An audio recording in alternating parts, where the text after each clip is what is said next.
have been excited to do this one. I had mute output on. I have been excited to do this one. As it says, I've made a party of 4 characters. ChatGPT helped make the last one. I helped it a lot because it didn't seem to understand D&D versus Pathfinder, which is okay.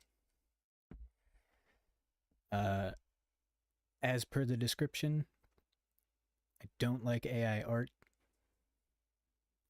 or anything else that uses things that people have created without permission. That being said, I want to do this because I think it will be funny. I'm going to be the GM. I'd like to introduce the characters. The bad part about being on camera is that now I can't be naked. So our first character is upside down. Is difficult to get on camera. There we go. Sam of Thalendor. Sam is a human fighter. He was a criminal, put in jail when he was caught for murdering in the underground fighting ring in which he participated. I swear I wrote down notes, but I don't see them on the character's paper. Hold on. I have them open over here. Oh, wait, that's what I was going to do. I was going to put on some,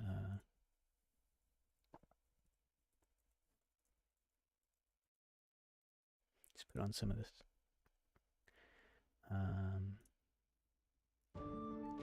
There we go. Oh, it's perfect. Oh, I love this. Human fighter and former criminal, Sam turned a new leaf after serving 10 years in his home city's prison. He was imprisoned after being caught by the city guard for murdering an opponent in an underground fighting ring. He's brash and loves to fight, but after serving his sentence, he wants to turn his rage into something that can benefit society. Though, don't cross him, for he's still very impolite and has a short fuse. He is a, I have, what's it called? Free archetypes enabled because it's cool. He is dual weapon warrior dedication. He has 2 short swords. Next, a character. The next character is Flori, the dwarven alchemist. Flori was born into a long line of brilliant crafters. As an anvil dwarf, he was expected to craft armor and weapons. But our good Flori here took to the books. He spent his life up until now studying alchemy in all of its facets, leaning towards mutagens and bombs. He desires to break his family's expectations, but make them proud all the same.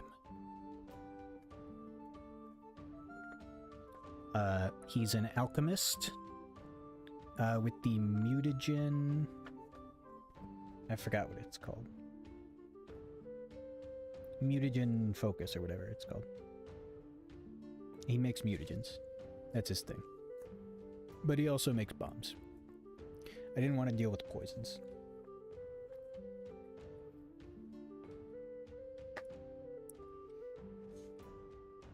Next is our fishy friend, Dear Hala.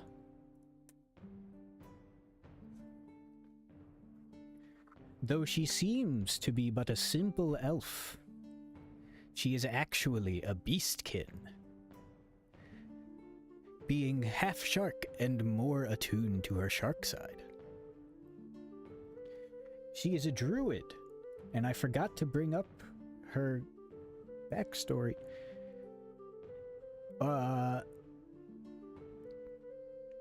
She has attuned herself with water, being a sort of diplomat between societies on land and societies underwater.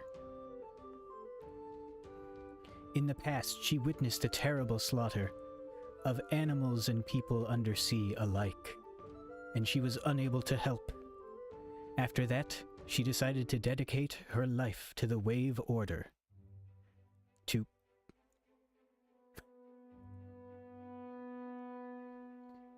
It's Pillars of Eternity. I don't think that's copyright for... Oh, whatever. Dedicate her life to healing. She intends to show the world that the living beings in the sea and the living beings on land deserve the same respect. That is Hala. She also has a beast companion that is a little shark, hammerhead shark, that swims around with her in a bubble that she makes the bubble and it like swims around with her. It has a snake stat block. There's no hammerhead shark stat block. Or there is and I didn't see it. But I just chose snake. Next is possibly the most interesting one. Oh, I didn't ask it for like a real backstory. Okay, wait, I'm gonna do that. I'll read what it says. So, I wanted the last character to be a wizard, but I also thought that it would be very funny if ChatGPT had a lot of input on how to make this character. Let's turn that down a little.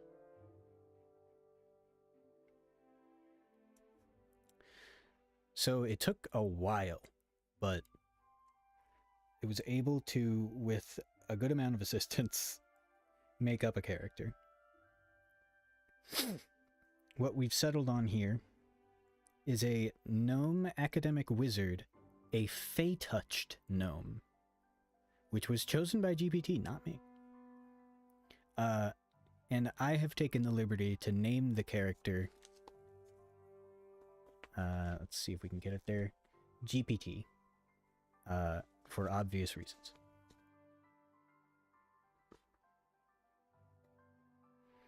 I decided to just give it, because it didn't really seem to understand, like, the spell list. I'm giving it access to the whole wizard spell list when I ask it what it wants to prepare. And don't have that problem with druid. I think, I haven't played a druid in Pathfinder. Are they still divine casters? Shit. Yeah, who knows? We'll figure that out. And we also have Greek yogurt brownies, which is not mine. And I must have picked that up out of the printer.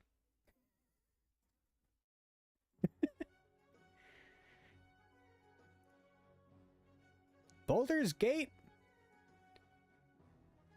That's not copyright free.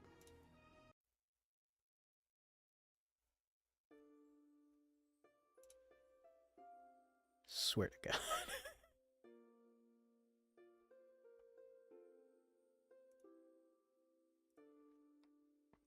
All right. Before we start, tell me more about GPT's background.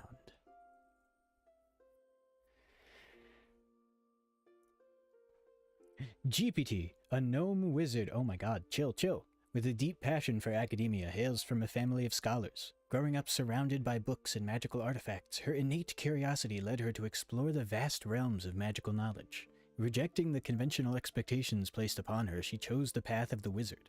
Huh? Dedicating herself to the pursuit of magical mastery.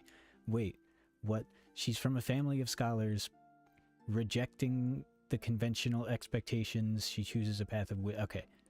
That doesn't check out, but I'll give it to you. Her involvement in the unified magical theory at an esteemed magical institution further fueled her thirst for knowledge. GPT's insatiable curiosity and keen intellect have granted her access to a vast array of spells and arcane secrets. As a collegiate attendant, she has established connections within the magical community, making her a respected and sought-after scholar. Now GPT embarks on a new journey, alongside a diverse group of adventurers. Her spellbook contains a rich tapestry of spells, reflecting her commitment to understanding the intricacies of magic. With her trusty familiar by her side, GPT seeks to unravel the mysteries of the world and contribute to the ever-expanding tapestry of arcane knowledge. I didn't ask, what is GPT's familiar? And I wish it auto-scrolled down. GPT's familiar is a small magical creature that serves as her companion and aid. Thank you. Given her background and focus on academic magic, let's choose a tiny fae as her familiar. This fae creature may have ethereal qualities, enhancing GPT's connection to the magical and fae realms. Let me note that down, because I definitely don't have that noted down. Nope, not that one, not that one. There it is. GPT. I'll just write in tiny fae. I don't think that's like a Pathfinder thing, but we flubbed the rules. It's okay.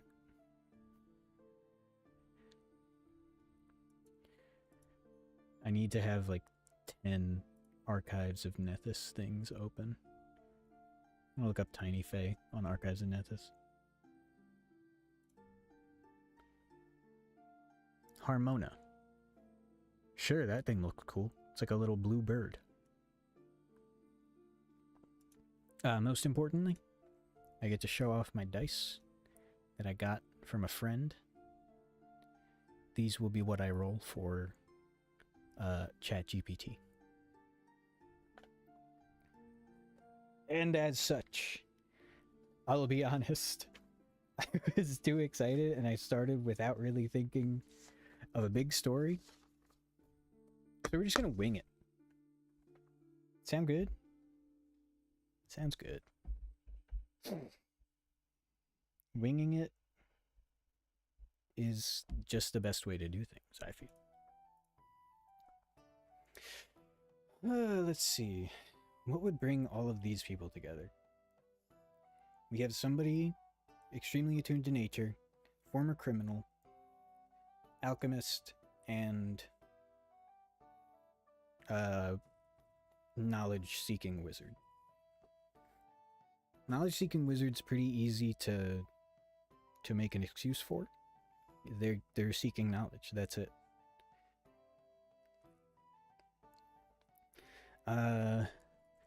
It is the day before the fantastic celebration of the joining of the Lion's Arms. Lion's Arms.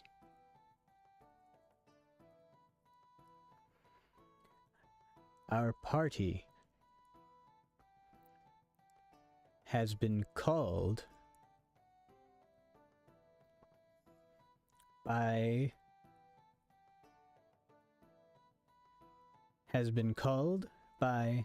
the local authorities. I can't spell authorities. Authorities.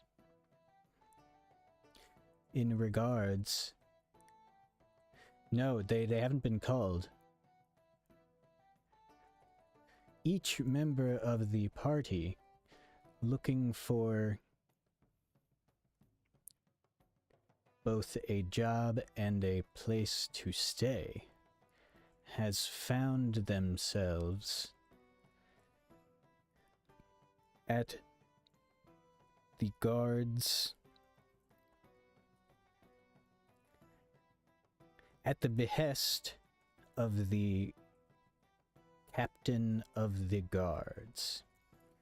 They are hired as temporary security to assure the festival is as safe as can be for the citizens.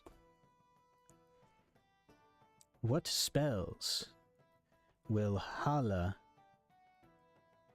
prepare for today?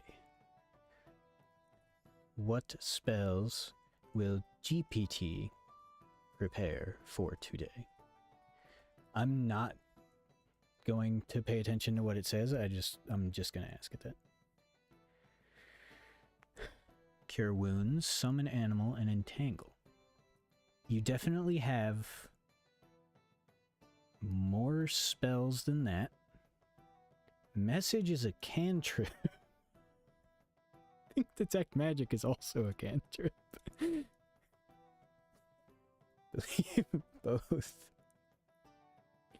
both of those characters may prepare 7 more spells each. I don't think that's exactly... May prepare 6 more spells and 5 cantrips.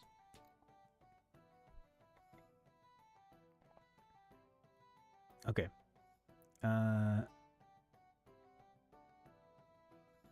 Oh, okay, we're doing cantrips and... Okay, I see. Up to 6th level? My apologies. Please keep the spells maximum 2nd level.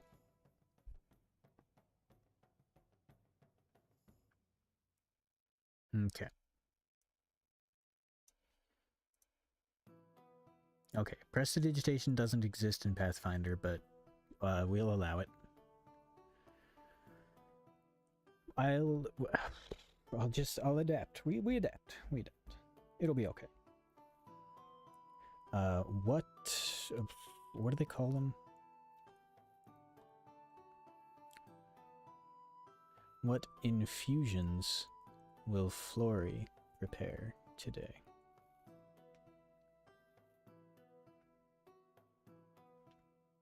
Tanglefoot Bag, Healing Balm, Quicksilver Mutagen. Ooh, smart. I think it's leaving 1 for Quick Alchemy. Confusing its games a bit. Yeah, that's fine. We can adapt.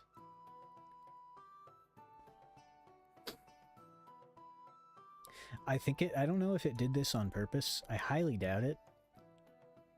But Flory does have the feat Quick Alchemy, which lets you use an infusion to, like, for one action, make any infusion that you have access to.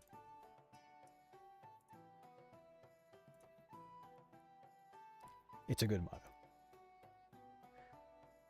Let's see. Okay, I see.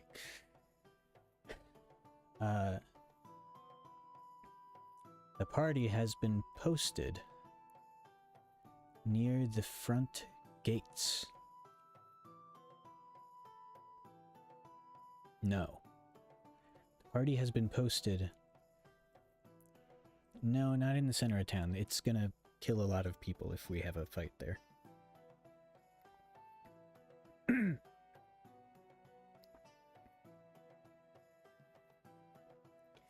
The party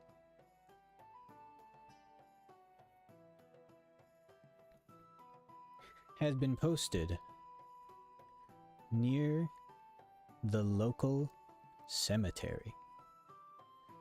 That's not how you spell cemetery?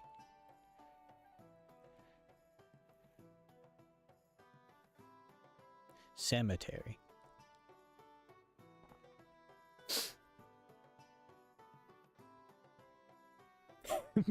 Please act out each party member's introduction to each other.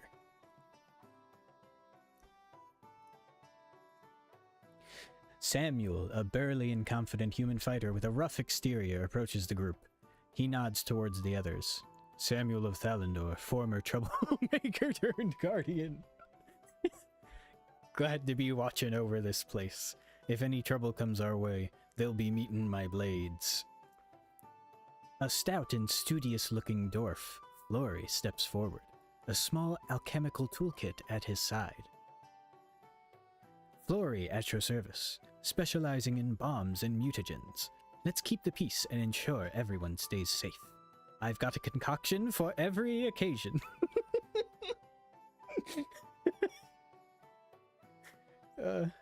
They all have catchphrases? Please tell me they all have catchphrases.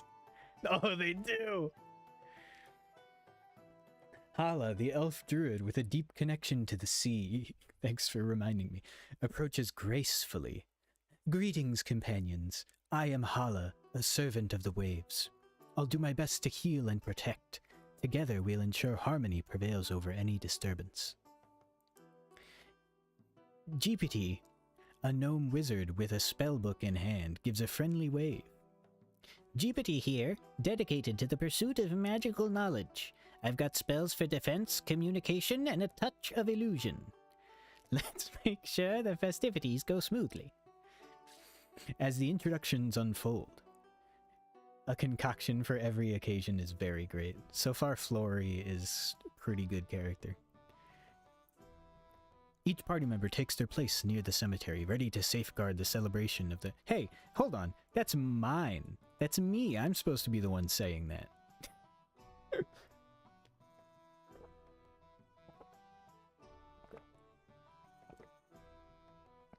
Actually, no. I get. No. They would say that. They would say that because they're controlling the whole party. That's right.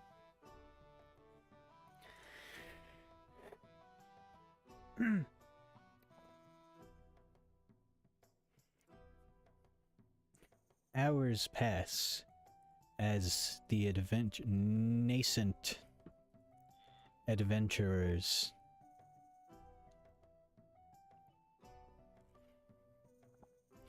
hear the celebration in the background.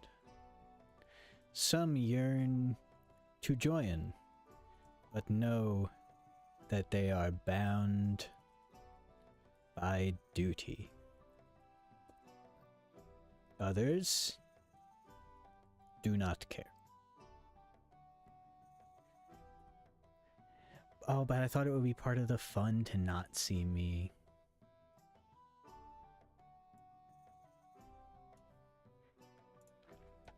Others do not care.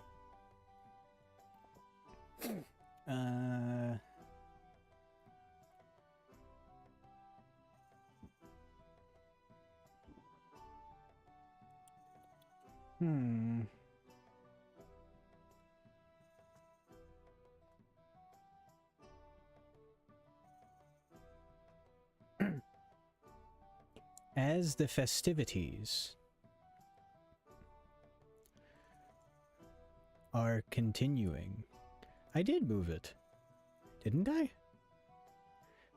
As the festivities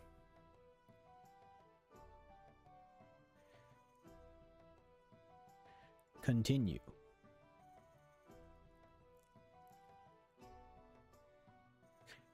there seems to be a strange presence. I will roll a perception check for each character now. Please wait. I did not... The fuck is this? I did not look up... I don't know why I didn't consider this, but I didn't, like, think about, how to set DCs. I feel like that's something that I probably should have, looked up on. Whoopsie.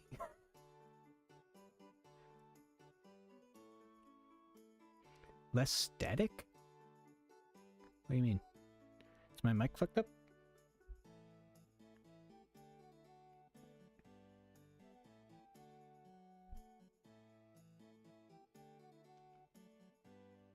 Hero points, portraying NPCs, speed of play, looking up rules, initiative,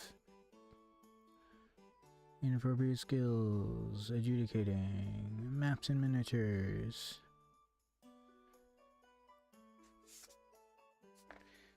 It's staticky?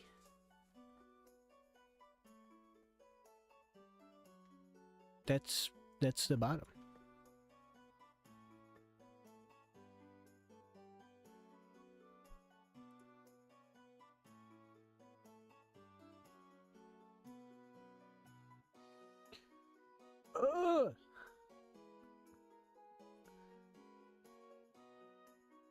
I can't just search DC in the book.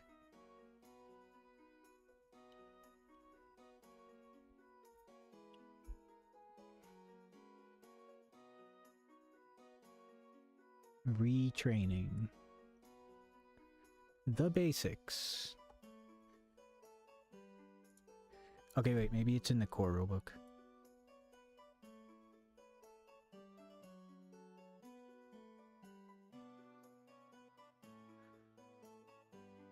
Well, I gotta, like I said, I was kind of rushed.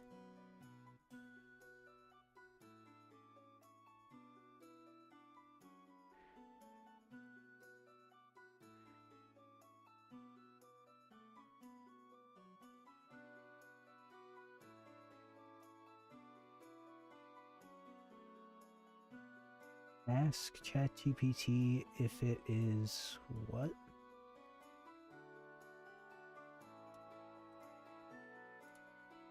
I don't know that I haven't decided on the DC yet.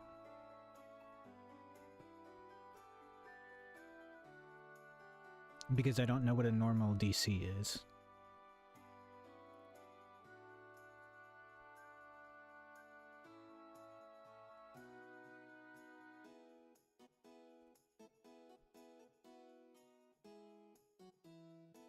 I was gonna think I mean D&D.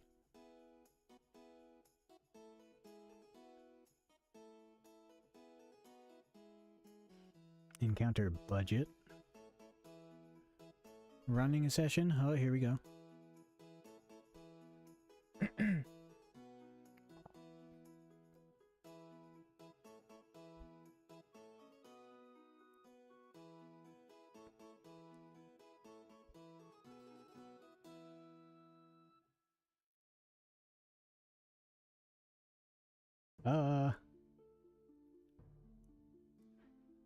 How is it this hidden?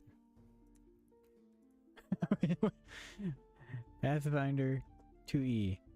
Deciding DCs.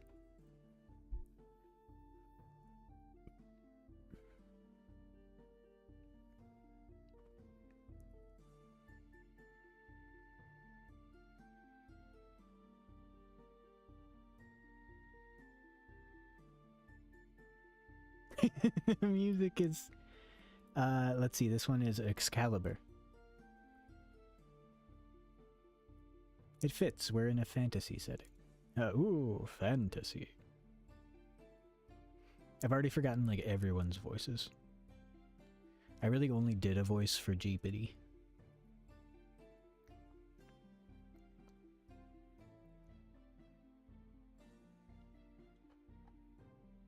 Okay, it looks like it's Core Rulebook 503. I was literally 2 pages away from it. Are you kidding me?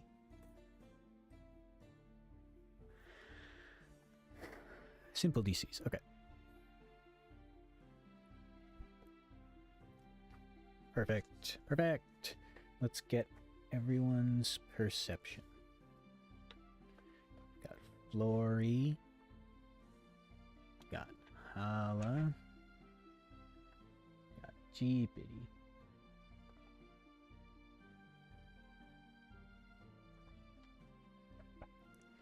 So I will be going with this requires...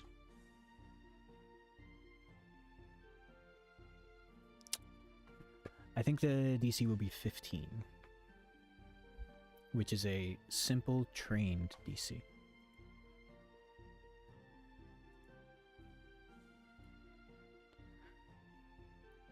All right, Sam will start.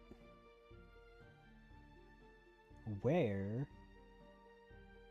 is perception on this character sheet?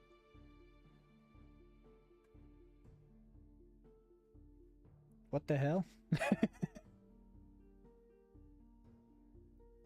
It's not next to performance. Yep. Oh, there's bulk. Good thing I know the bulk. Good thing I know how much they're carrying. Hey, where the... what? Oh, but it's right there. It's where it says perception and has literally a magnifying glass. Alright. Sam. Sam passes. Flory passes. Hala passes. Why can't I get these rolls when I'm playing the game? Are you fucking kidding me? Everybody passed.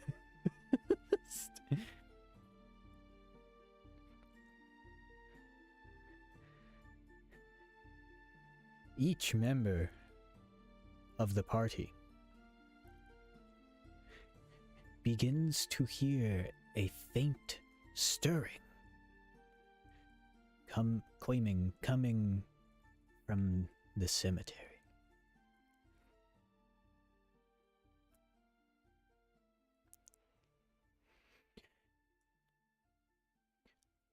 All of the what are they called? Like tenders, something tenders? Grave tender? Is that a word?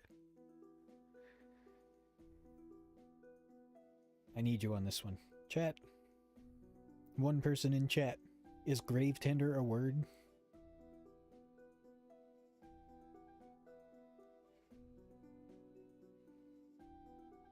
The people who, like, take care of the cemetery?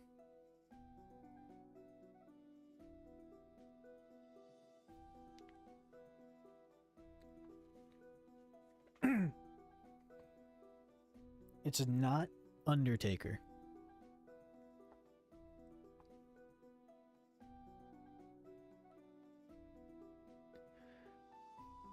And maybe. Okay.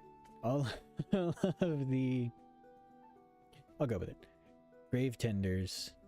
Ah, shit. Okay, it's 2 words. All of the grave tenders... gravel. All of the gravel tenders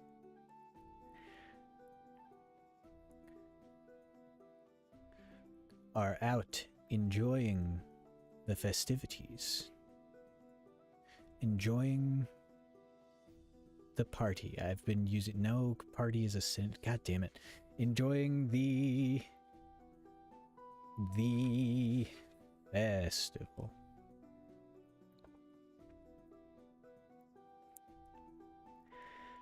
What would the party like to do?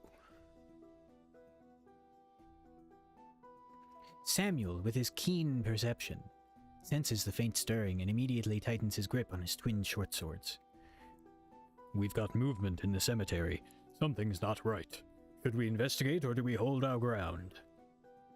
Flory glances towards the cemetery, concern etched on his face. Trouble may be brewing. I can throw some bombs to light up the area and check it out. Jesus Christ, Flory, chill. What's the plan, everyone? Hala's eyes narrow as she focuses on the disturbance. The spirits of nature... The spirits of nature... God damn it, I've never played a druid, alright? The spirits whisper of unrest. I suggest we investigate cautiously. I can summon my animal companion to scout ahead quietly. The GPD's character sheet is like blocking my mouse. GPD flips through her spellbook, readying herself for the potential danger. I have to like get better at speaking if I want to do this. I have spells at the ready. We should approach carefully. I can use detect magic to sense any arcane disturbances. Squinch? Like, smaller, bigger? What do you mean? Like, smaller? Oh, what the hell is that? Big.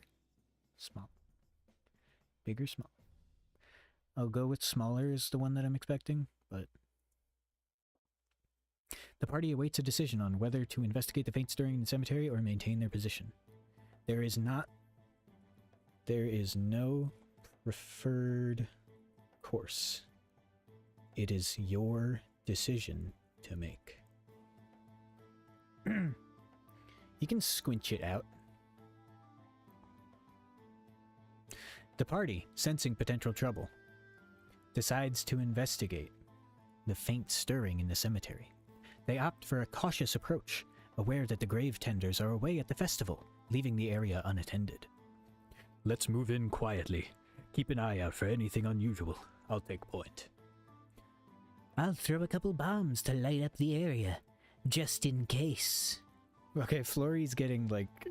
Flory started out as like a level-headed guy. He is not okay. My animal companion can scout ahead, unseen. We'll know what we're dealing with before we get too close. I'll use detect magic to sense any magical disturbances. Stay close and we'll proceed cautiously. Is this exactly what they just said? I can throw some bombs. Sam said something different.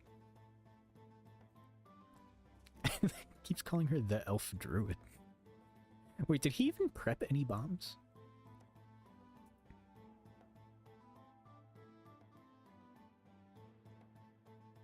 Okay, he did. Healing bomb? I don't think you have that. Whatever. Party advances towards source of the stirring in the cemetery, ready to uncover the mystery.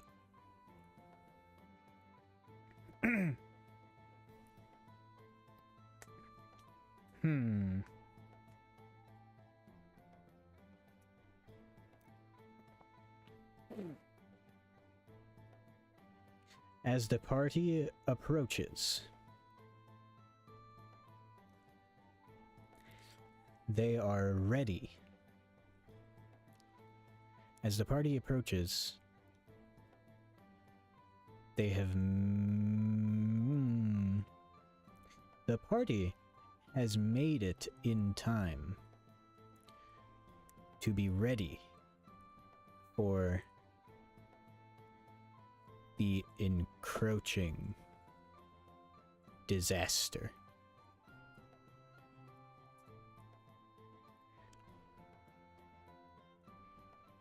Each party member will have one free round at the beginning of combat.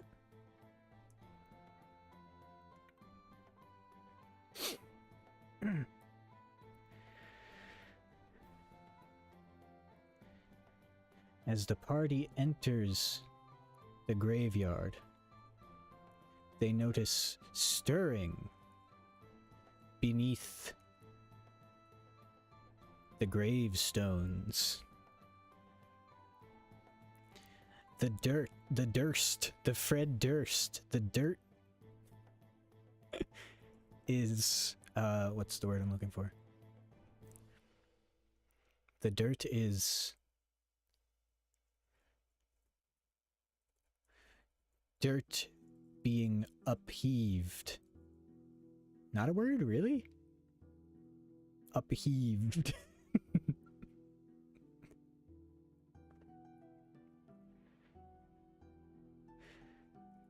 at every turn.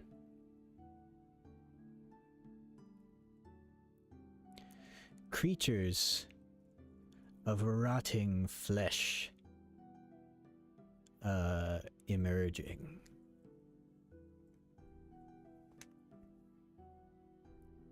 Let's see, what are we looking for? Not aberration, undead. Yep, there we go. Party size 4, party level 3. Give us a moderate combat. Locale urban. Wow, that's impressive. Uphoven. Lederhosen.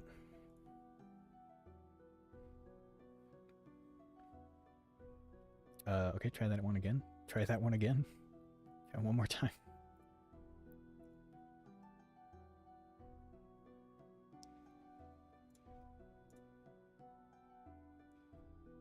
Yeah, we'll go with that.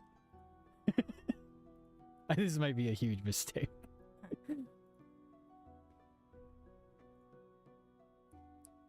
Oh, actually, no, this is pretty much like exactly what I was imagining, so here they are.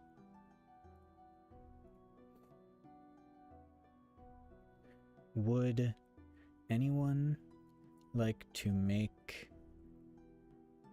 any checks to determine what this monster is?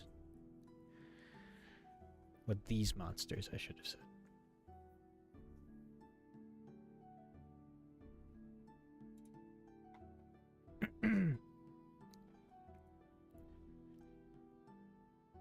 He makes a lore underworld check. I'm not going to allow that because that doesn't make any sense. This is one of the things, to those who don't know, you can like finagle.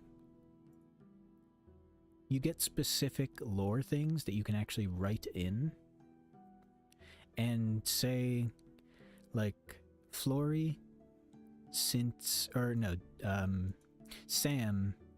given that he's a fighter and fought in like an underground fighting ring, I said, oh, he would probably know a lot about weapons, so he has lore weapons. But I don't think knowing about the criminal underworld would help with zombies. I think it misunderstood what underworld means. A nature check? Oh, actually that would help for this one. Yeah. Alright, nature check. Damn. Okay, Flory. Flory's nature is +6. Ooh, passed. Can I get these rolls in my game, please? Sorry, I can't really see the dice very well. I do like how it's saying dice roll but not doing anything. Okay, Floor. Hala, are you sure you want to use your ocean lore to try to identify these landlocked zombies? Oh my god. Stupid. So stupid.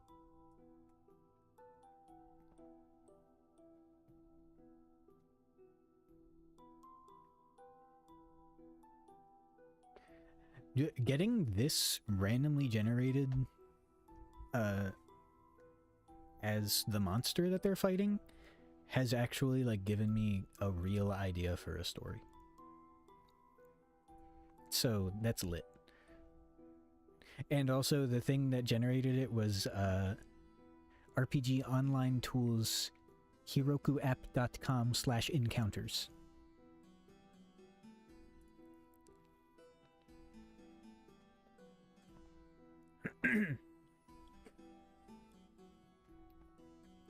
I think only Flory gets this one. Unfortunately, GPT, I don't think Arcana really fits for this one.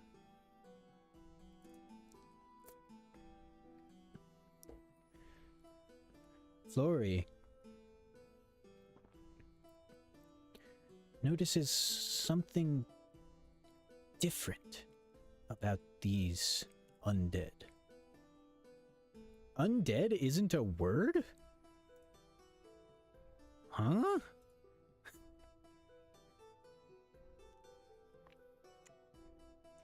They don't seem to have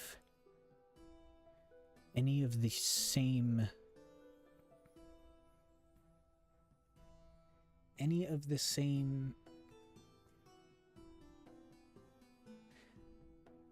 They don't seem to have similar negative energies that he would feel from true undead.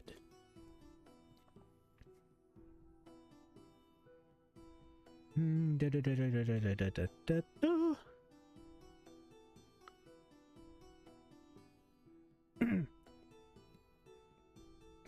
know what? I'm gonna give him a perception check, but this one's gonna be like super trained.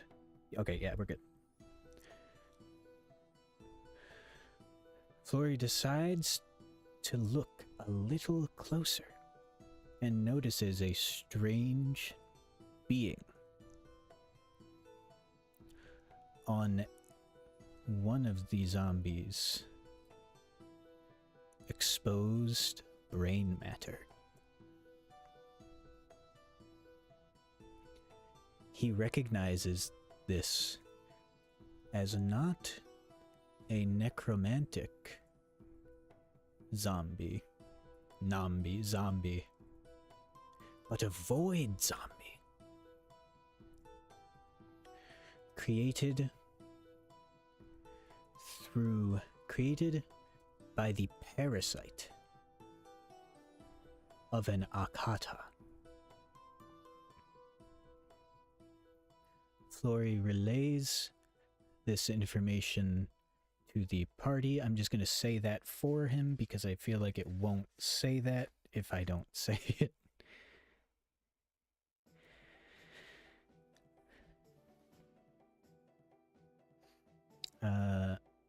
That should give like... Okay. He knows that they are immune to death effects, paralysis, poison, and one more thing, disease.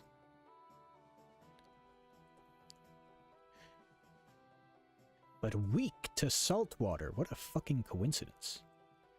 I swear I didn't plan that. But we have the fucking saltwater druid here. Like, holy shit. What? That's unreal.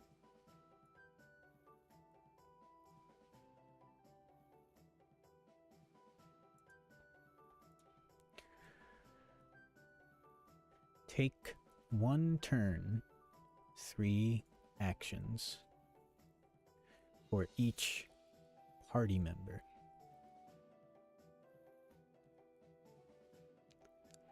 Before combat begins. I'll use the... shit, I don't have like a pencil.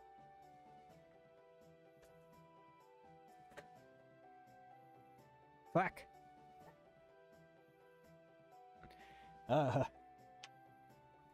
It really was. Like 30 steps ahead. Reading my mind. I have to keep track of these freaking things' health. Oh, I should have said there are 3 zombies.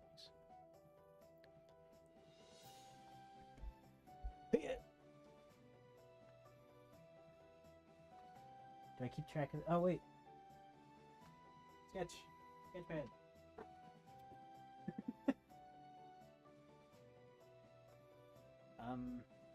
No, that feels like a waste, though. Shit. Yeah, it's one piece of paper. Fine. I need a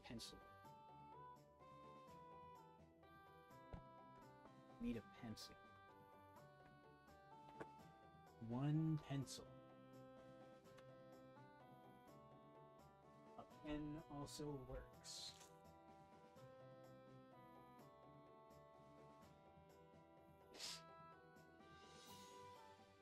this massive Sharpie?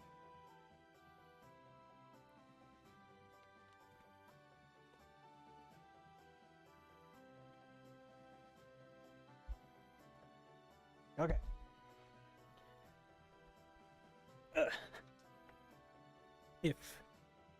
If this pen doesn't work, I'm gonna be really sad, right?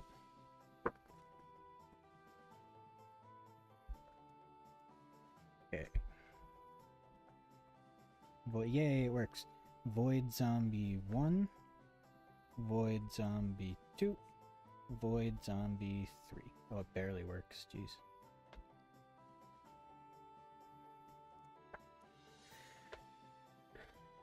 We start with 26 health each. Why did I write them like this? I wrote them like sideways, and I don't know why. Well, and I have to turn down this Merlin the Wizard. It's a little loud for me. Okay.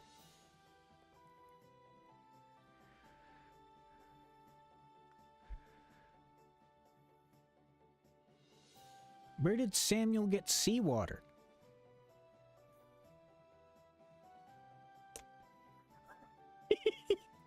He uses an action to glare at the zombie.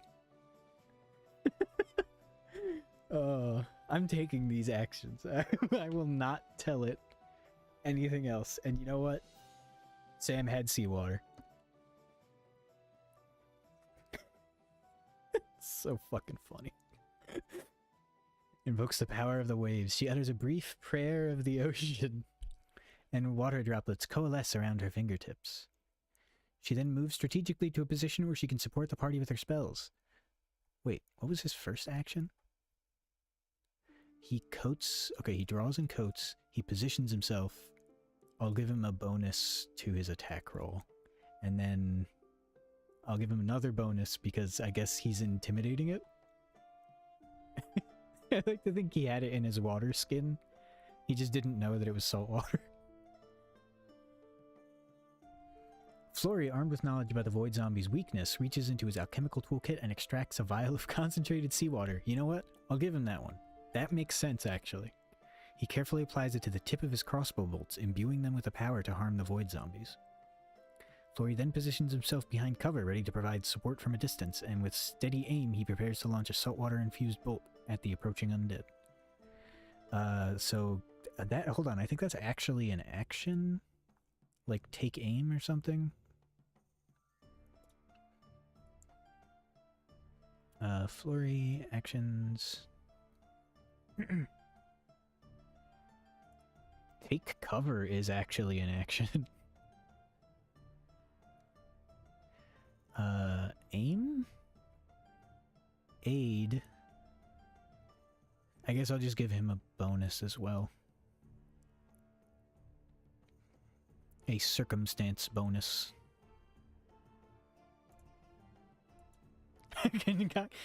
A concoction for every occasion. Okay, Hala makes some water droplets, move strategically. No, Flurry took a third action. He applied it, took cover, and then aimed. And his aim, I guess, will set him up for a better attack. Move strategically, focusing her energy, Hala prepares to cast a spell to manipulate water or provide healing, depending on the situation. Oh, that's a real action. That's prepare.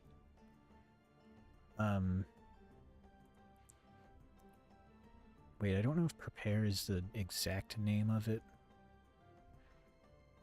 But you know what I mean. Oh, it's ready. Ready in action. Technically that takes 2 actions, but we flubbed the rules a little bit because ChatGPT needs a little help. He prepares an incantation, Jeepity, knowing the Void Zombie's vulnerability, flips through her spellbook to find a suitable spell. She prepares an incantation that will release a surge of magical energy effective against the undead. Jeepity then positions herself to have a clear line of sight to the emerging Void Zombies. With a focused expression, she readies her spell, prepared to unleash its power on her next turn. You had a free turn, and none of you attacked.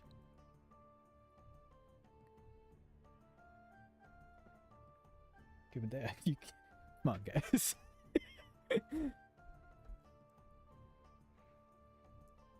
And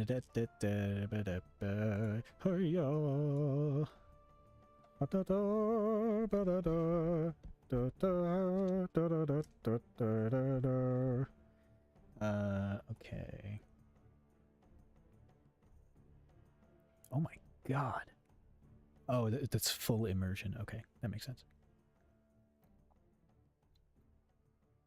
Okay, initiative. Here we go. What is their bonus? Perception is +3 and they don't have another bonus, so...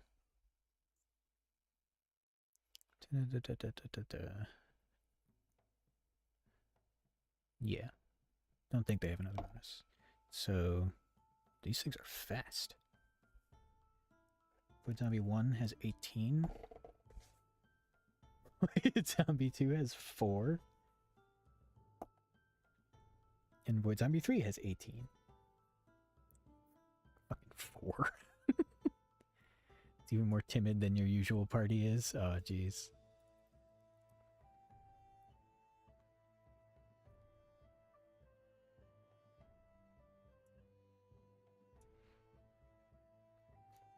Now, I will roll everybody's initiative.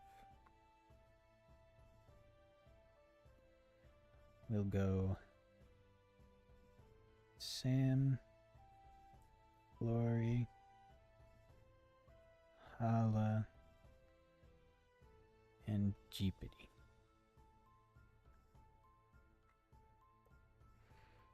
So these are initiatives. Sam has... I think Sam has a bonus to initiative, if I want to... If I remember correctly. Yes, he does. So he gets 19. Lori just has +6, so like not great, but he also rolled better, so I guess get fucked, Sam. Hala. Jesus Christ, Hala. It's 26. And Jeepity. Guess it's 26. Kind of fitting. I'll decide that Hala goes first. Hala will go first. She is positioned in range to do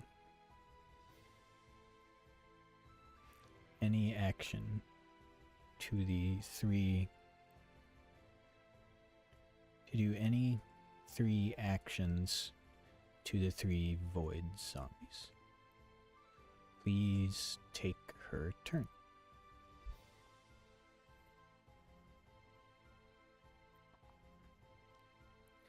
Hala calls upon her druid powers to summon a spectral shark companion to aid in the battle. The shark materializes near the void zombies, ready to strike.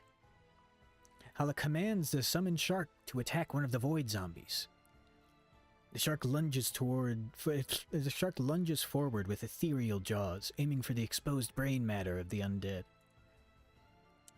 Let's see. Pet has... Edit pet. Let me make sure there isn't... Like, holy shit, there's actually shark.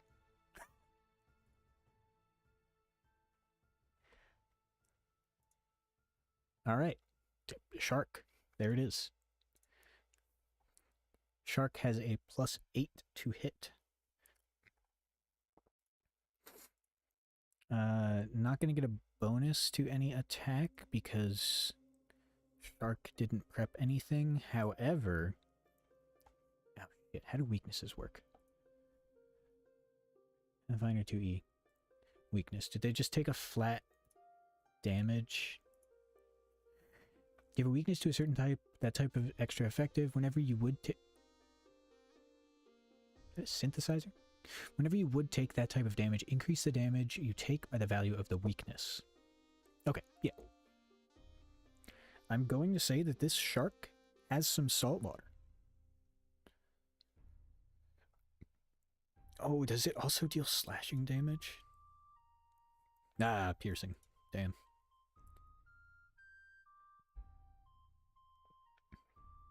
Okay. Wow, it has a low AC. Okay, you know what? There are 6 of these things.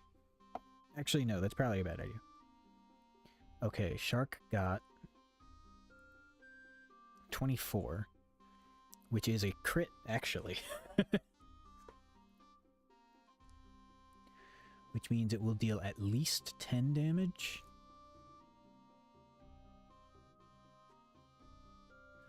Uh, 1d8.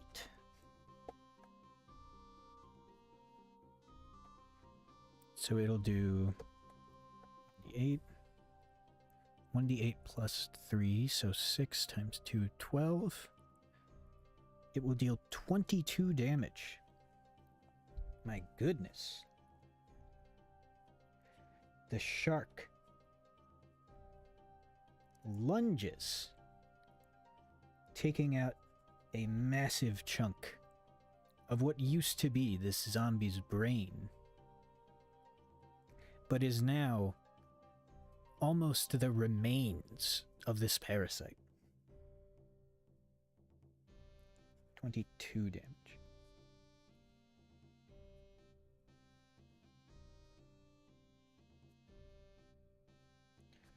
HP. VZ. VZ. VZ. I think if I feed my current mage spreadsheets into GPT, it might make things a lot easier. I don't know. It's fudging the rules a lot. I'm really helping it here. Electric Arc? Can you do that? I don't think that's a spell that you have.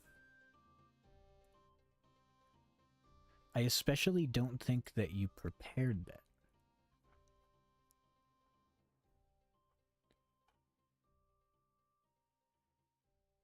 Did not prepare it.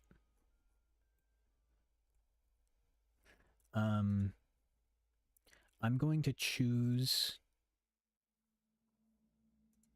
like a regular campaign. I'm going to choose a different spell for Hala to cast because I don't feel like making it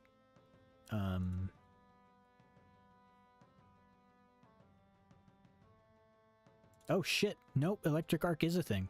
Damn. It's a cantrip. Did it say that up there? Flurries and fusions. Hala neutralize poison. It didn't prepare it, but you know what? It knew the spell, which means it gets it. So, Electric Arc. Is it heightened? I'll say it's not heightened. I think it would be, but it didn't actually prep it, so. Each target takes 3d4 electricity damage with a basic reflex save. Okay. Wait, if they still take damage on the reflex save, then that spell's fucking busted.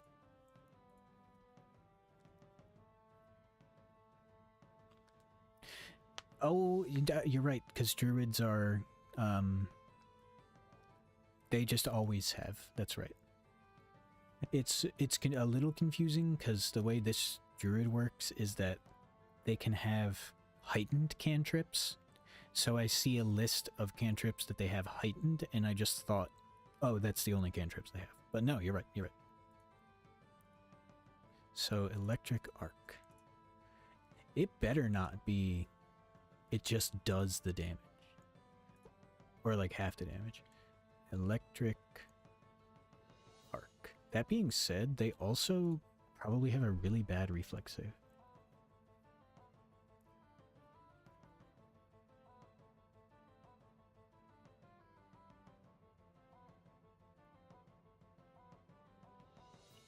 They still take half the listed damage? Oh, it's 1d4 if it's not heightened. Oh my god, thank you. No, you were right, you were right. Pathfinder is based on Pathfinder 1E was extremely based on D&D 3.5, being made by a lot of the same people. 2E is it kind of branched off into more of its own game, but there are a lot of similarities. Okay, so Electric Arc will only be dealing 1d4 because it's not heightened.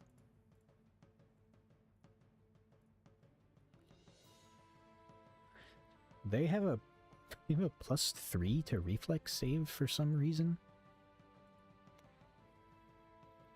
And I assume it's against casters. Casters DC, I guess. Let me see. Electric Arc. Saving throw, basic reflex. You deal... Nope. Electricity damage. Huh? Is it against class DC? Is a basic save against class DC Pathfinder 2E. DC for ability are usually listed. If not, give them 1 use DC by level chart. 1 use DC by level. Oh, there we go.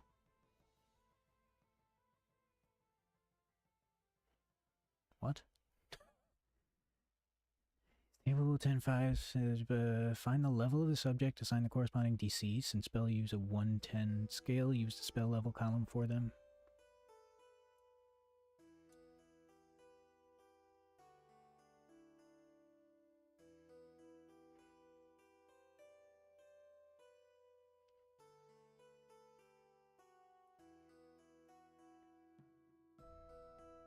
Eh? Usually it tells you the DC in the stat block. Eh?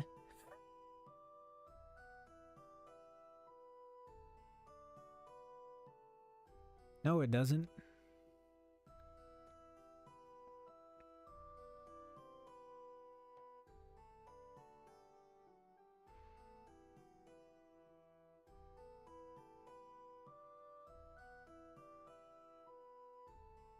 Oh, that's right. It's also slowed 1.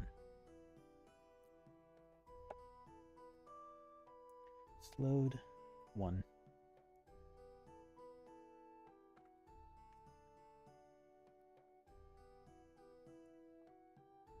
Go to the Monster DC chart in the Game Mastery Guide. Page 66.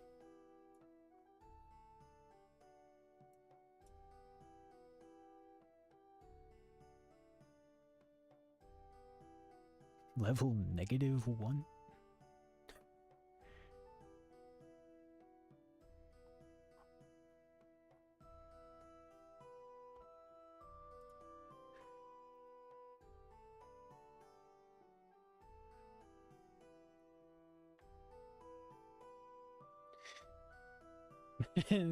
Pathfinder 2E. How does a monster save against electric arc?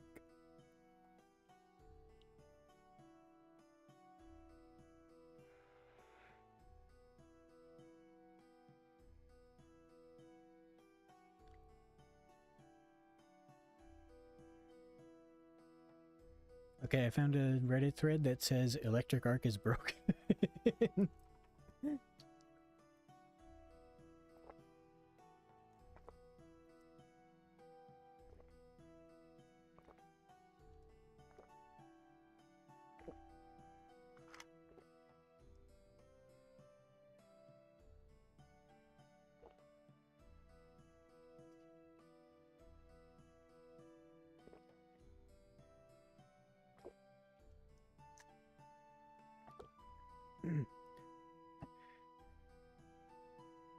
What the hell?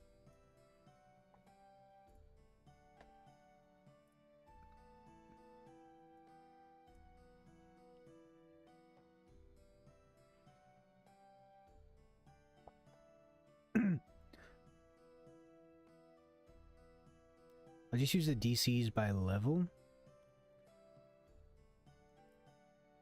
which would make it 14.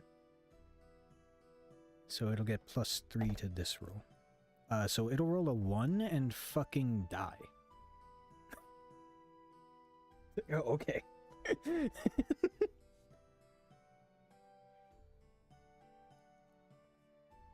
Damn. Hala's not fucking around.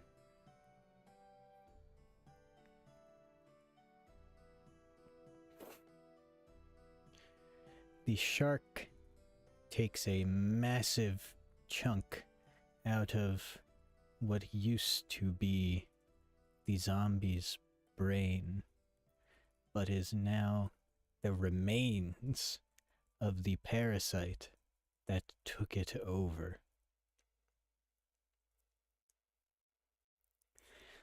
Hala's electrical... Oh, right, they each make a save. Second one passes.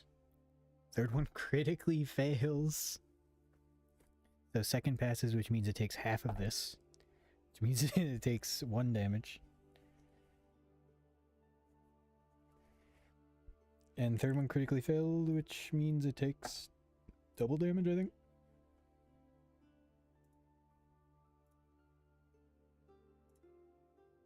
Critical fail, yep, double damage. So 4 damage. That's a busted cantrip. You can just do that? That's really good. It's not an attack roll. What the fuck? And it's AoE. Huh? Oh, one targeted 2 creatures. We'll say the one that crit got it, because that's cooler. It's electrical arc. Finishes off 1 zombie. I'm going to increase the number to 5 zombies, so there will be 4 left, because I think they're going to make quick work of them.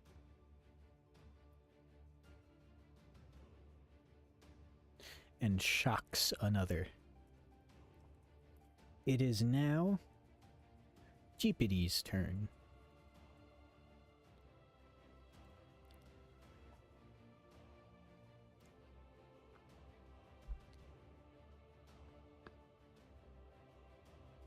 Sudden Bolt.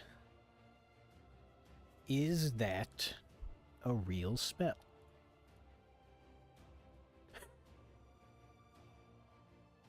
Sudden Bolt.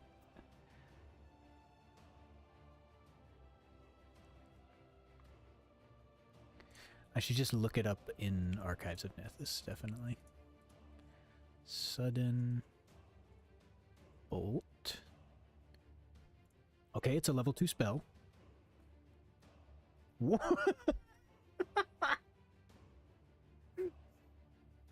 Wait.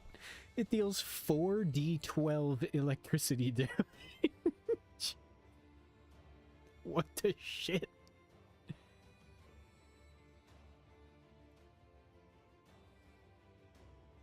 Okay, but it costs 2 actions. So, she's just going to get 1 of the sudden bolts and a shield spell.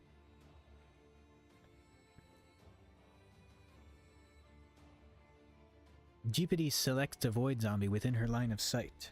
Hold on, I forgot to add 2 more void zombies.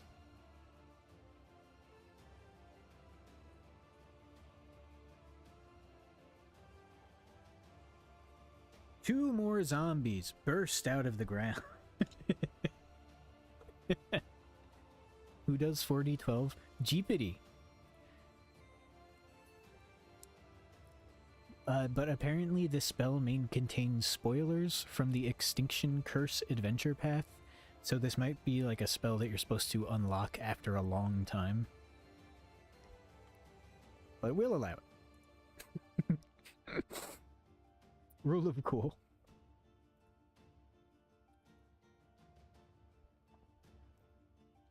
Okay, reflex save. Oh, this is a 2nd level spell, which puts it at DC 18. God damn. That's a fail, which means it takes full damage. which was 4d12. Okay, 7. This ain't looking good for it. 16. 20. Can she do it? Can she one-shot? No, 25. It's tragic. You hate to see it.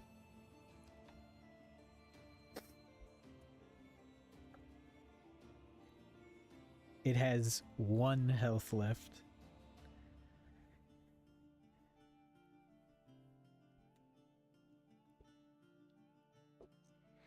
And then she conjures a protective magical shield around herself to bolster her defensives, which I think is just a +1 to... +1 circumstance bonus to AC. Yep.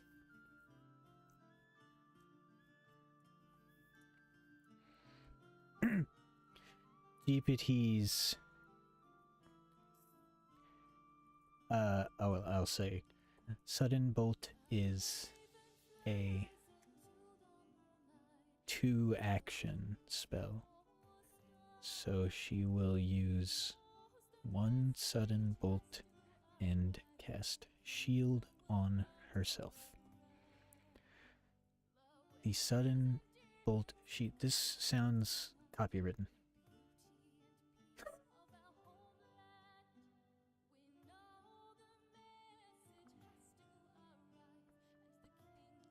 The Sudden Bolt shocks the Void Zombie.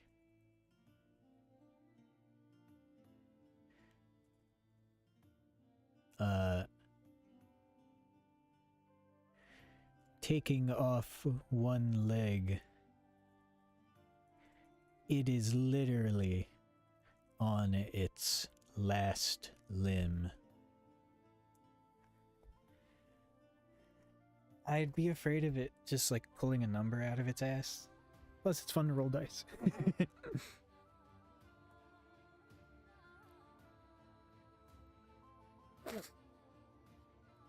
Flory's turn.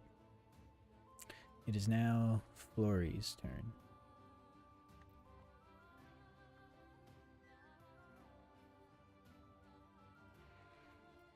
Flory quickly reaches into his alchemical toolkit and extracts a Tanglefoot bag infused with a concoction designed to hinder the undead. He hurls it at the Void Zombie with 1 remaining limb, aiming to entangle and immobilize it.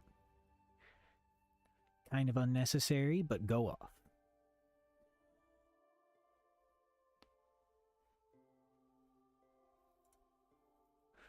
Oh, and just like disregard them. Nobody needs healing.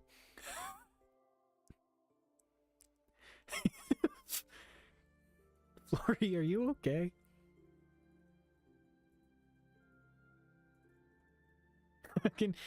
A concoction for every occasion.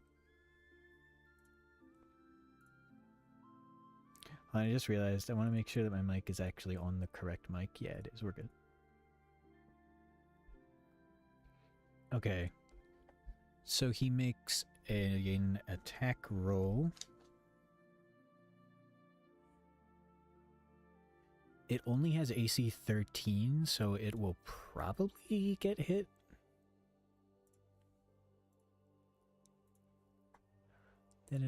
Flory. He's covered his bases. Oh shit, I don't know his add weapon bomb alchemical. Yeah.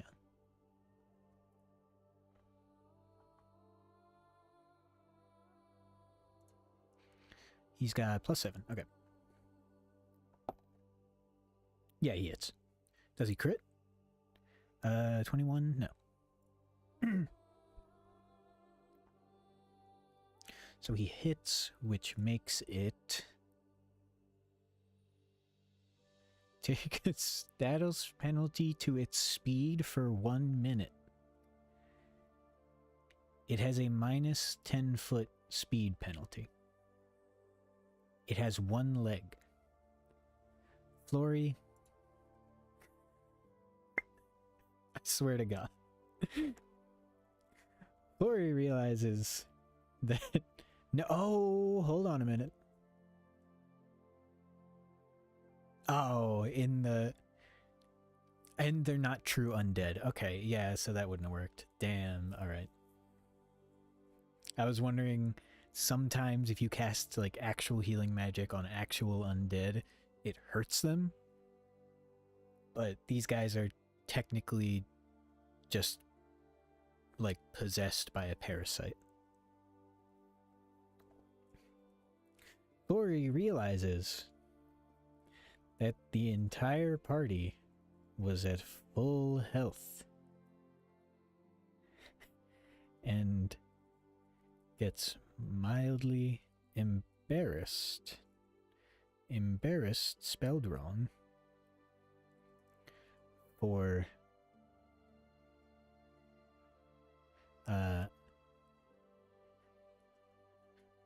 worrying so much this early into the fight.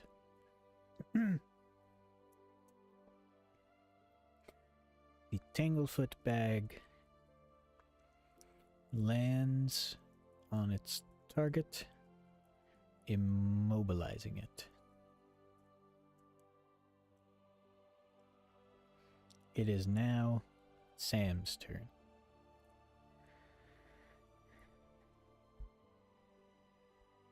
With the void zombie immobilized by Florey's Tanglefoot bag, Samuel seizes the opportunity to deliver a decisive blow. Oh, I should have made him Jetstream Sam. That would have been funny. Double slice. I think double slice is a 2 action. Yes. Please tell me it's not at the one that has 1 health. It just needs to hit once.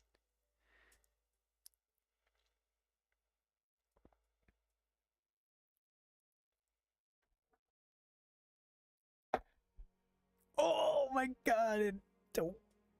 What? And a 2? Holy shit, wait, did he miss both? No. That's the second one.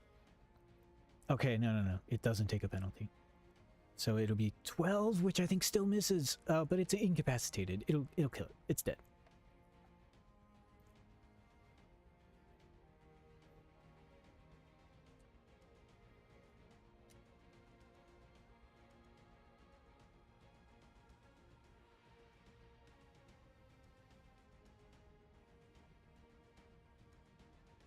Sam, I expected better too. Sam nearly blunders, finishing off this void zombie. But due to the help of his comrade, he is able to deal the final blow.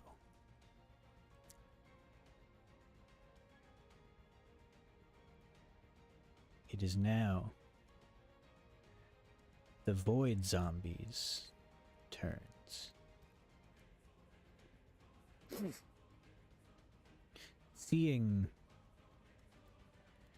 the danger posed by the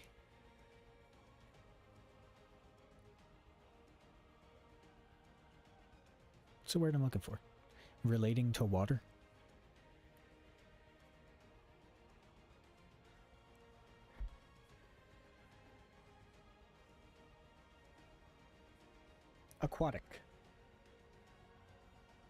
Aquatic druid. The first, the void zombie previously struck by her lightning moves in to attack.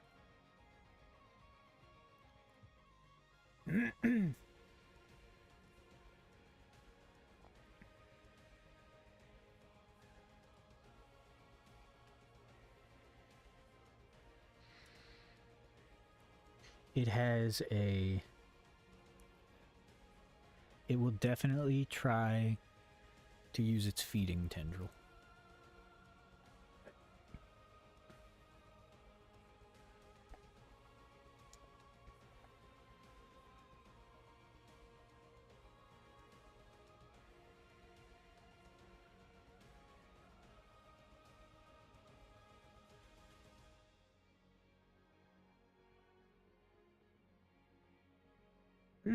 Sorry, writing down stuff so I don't forget what story I'm deciding. Okay, feeding tendril, +6. +2, -2? What are you fucking talking about? Oh, multi-attack penalty, okay. And Hala's AC is 20. So it's got to roll pretty well. Ooh, 7, that's a miss. It will try again. +2 this time. 5. And it moved towards it, so it moved towards Hala, so that'll be the end of its turn.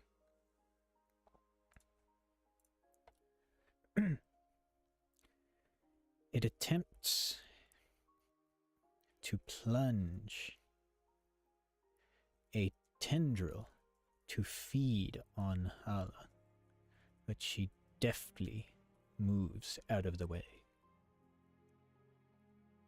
Why is it so sad? What's with the sad music?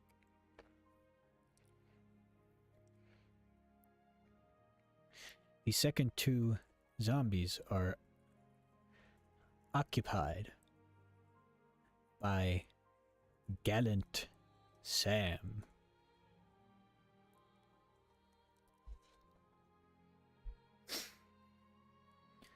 One of them,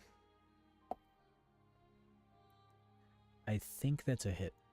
+6. Yep, that's a hit. So that will be 1d4 +3 piercing. 6 piercing, but I think Sam might be...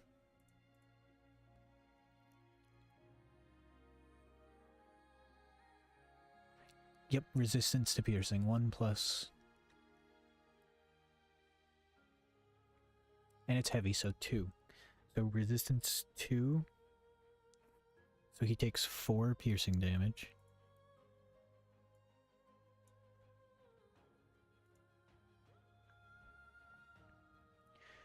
And he's feasted.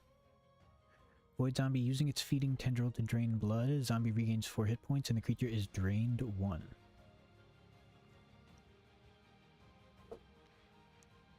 It won't do that because it is not in need of healing. Actually, no, it would because it's a parasite, so it would have to. Sorry, I had OBS blocked, so I can't see. Okay, you're not saying anything. We're... Previous action was a successful feeding tendril. Okay, yeah, so it'll definitely do that. So target gains drained 1. Then it will just try to punch and miss. Second one will try the same thing. 18. God damn, that's a hit. 6 piercing damage down to 4.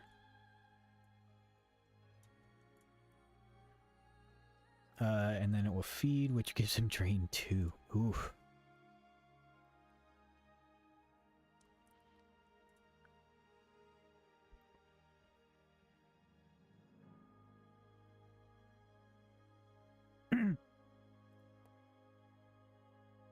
Each one lashes out a tendril and absorbs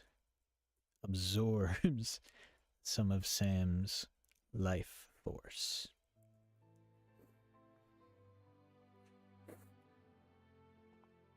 Sam's armor prevents some of the damage,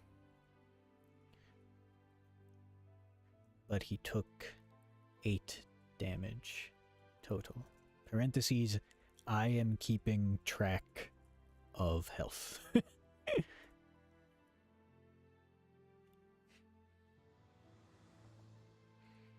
It is now Hala's turn again. She is currently in melee. She is currently locked in melee combat. She's currently in melee range of a zombie. That's it.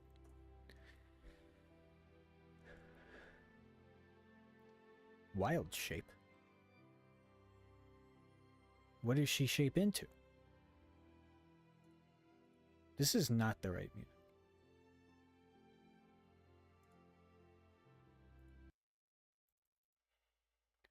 Hold on, gotta change the music.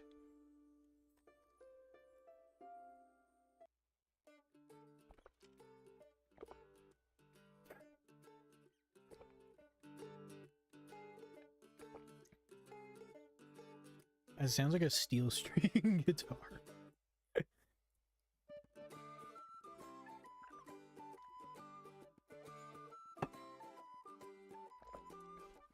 4 form.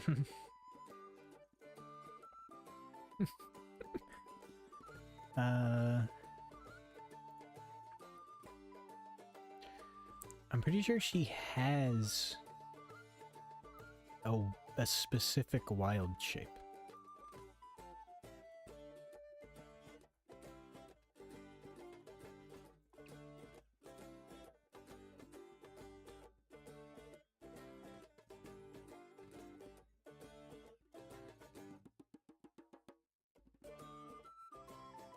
In the pest form? That ain't right.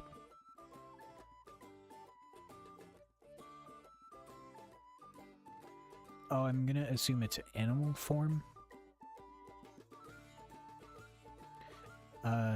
She would probably choose shark, and I'm just gonna hand wave and say that she produces the water that she swims around in. Or just like around her gills and she can fly or something. I don't think you can cast while you're in a form.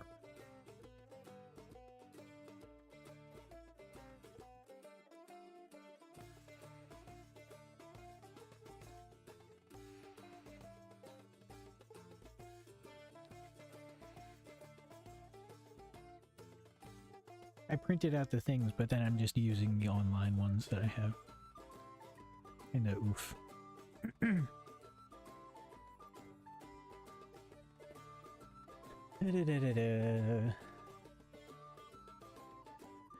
Pathfinder 2E, can you cast in animal shape? You can't use weapons or cast spells. So I guess she'll just try to... Since animal shape is actually a 2-action thing, she will then just use her single attack to try to bite it.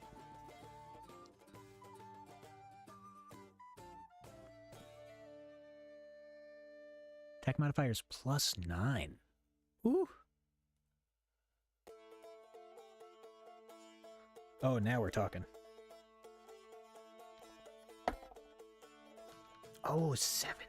That's enough, that's enough. I think it's 13.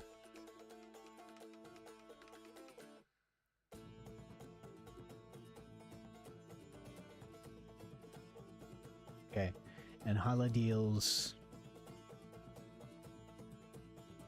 2d8 piercing. Has the electric arc with her shark teeth. She waves her fins around. 2d8 piercing, and I think they're... No, they're not. Not weak, or not resistant to it. 2d8 piercing. 3? 6. Nice. 9 damage.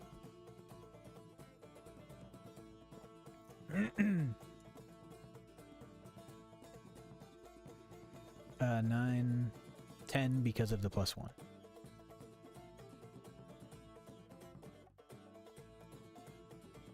So that one was number 2, I remember, because she damaged it before, so it's down to 12 health.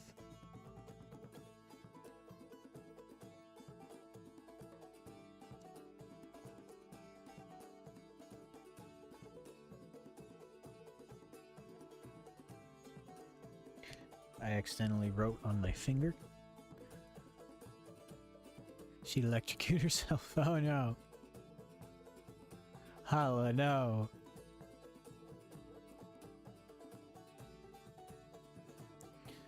Continue on to Deepity's turn.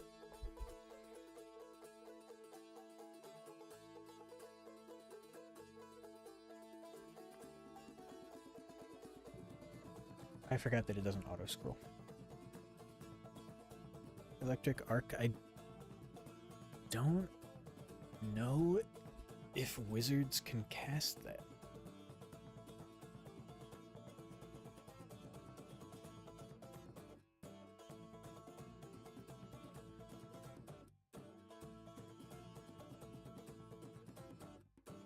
Also, I'm pretty sure that this would use her last second level spell slot. Yes, it would.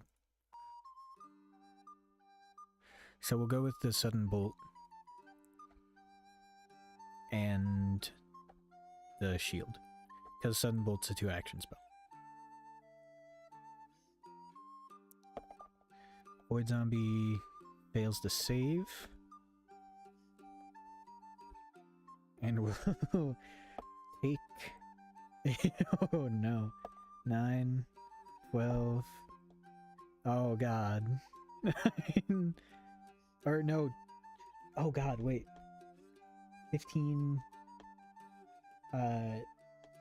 24... And it's dead.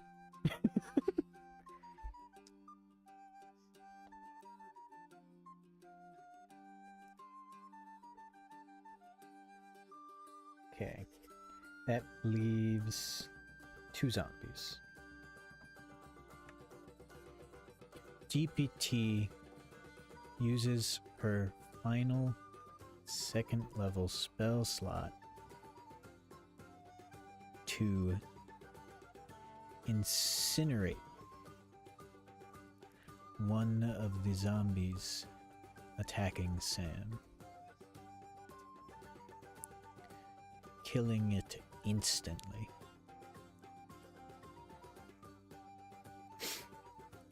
She then uses Shield and ends her turn since Sudden Bolt takes 2 actions to cast. It is now Flory's turn. Flory, you have bombs. You have mutagens. I beg you.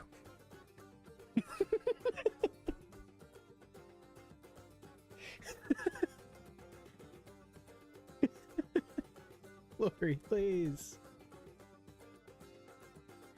You have a concoction for every occasion. You don't even have that formula. What are you doing?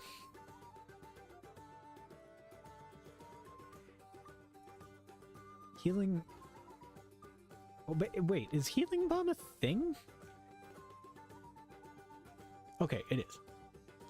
It's a level 4 feat. He's redo Flory's turn. He does not have the feat to make healing bombs.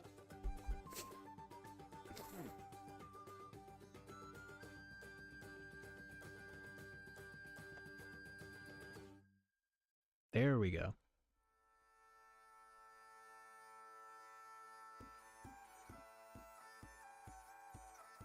You don't have to move every turn. Okay, Tangle Footbag.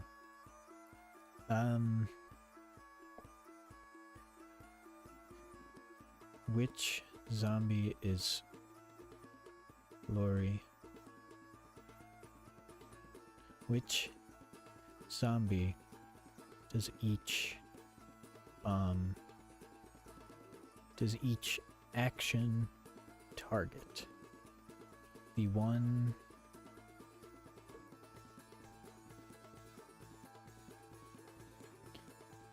engaged with Sam or the one engaged with Hala.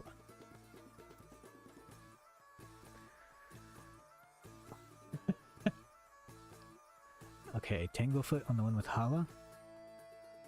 And bomb the same one with Hala.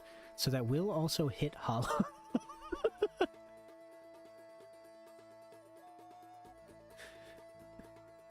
Flory, you're insane. You're crazy.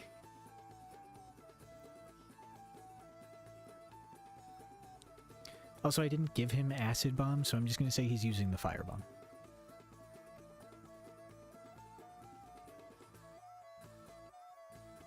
This song kind of goes hard. Uh-oh. Oh, no, okay. No, what? It says visit something to purchase the license. Hold on, I'm getting out of here.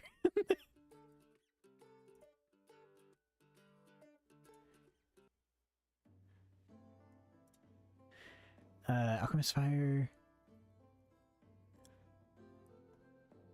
Okay, 1d8 fire damage. Assuming it hits. So it's +7. This is first for the Tanglefoot bag. +7. That hits. It is slowed or something.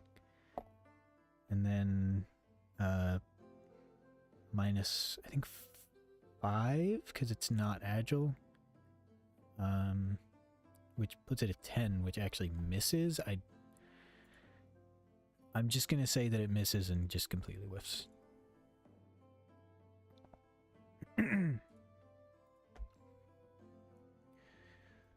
Lori's Tanglefoot bag lands on its target, but he misses with his alchemical bomb, which I changed to fire because he does not have acid bombs.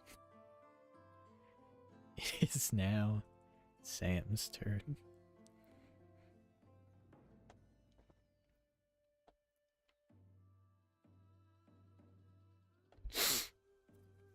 Yeah, Sam. Get him.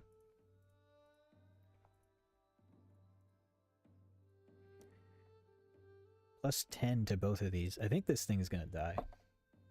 Oh, Sam!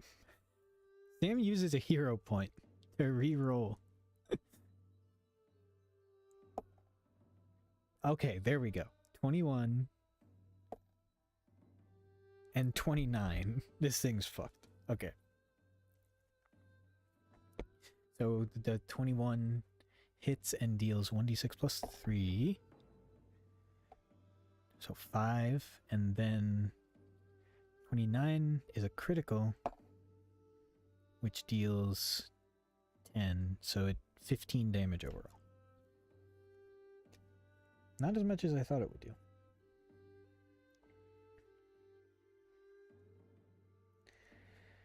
Tangle feet. And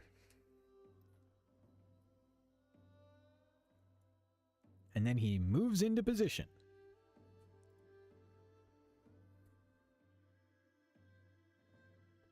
Wait. Oh, he did it on the entangled zombie. That kills it.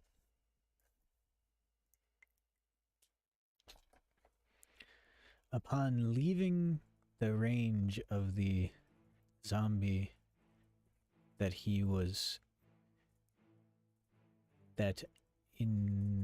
was engaged with him, it swipes at Sam. I don't think they actually have an attack of opportunity, but... And it fucking falls over. And falls over. Bro. Sam deftly finishes off the restrained void zombie. One zombie remains helpless on the ground. it stands up and gets into range of Hala.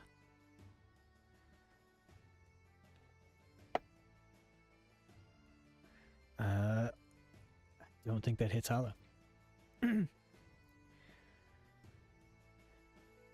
Flailing its arms in a final attempt at survival.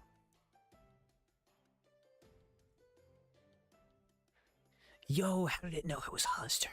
Okay, good job, actually. Wild shape, you're still wild shaped. You can't cast electric arc in your fucking wild shape, ChatGPT. Also, it's called animal form.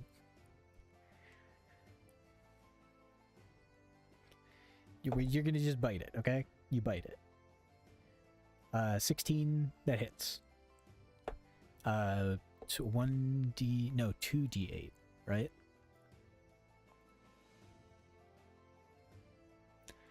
$2d8. 2d8. Oh, it's at full health. 1. 3 damage.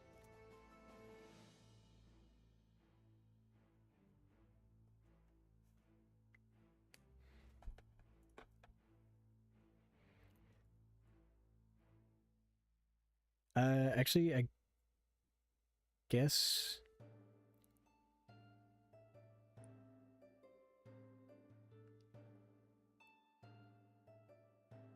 she'll just try to attack again. 2 plus 5, that's a miss. 5, also a miss. Okay. Hala is already transformed, and she cannot cast spells while transformed. I took the liberty to have her attack 3 times in her shark form.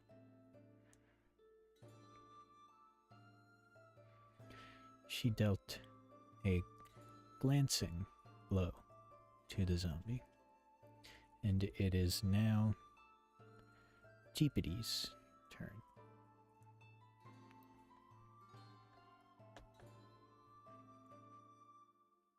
Oh, a magic missile! There it is!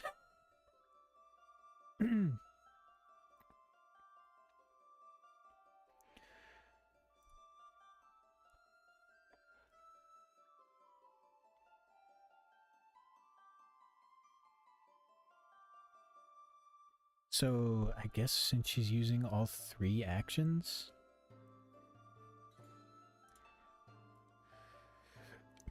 Okay, where's my d4? There it is.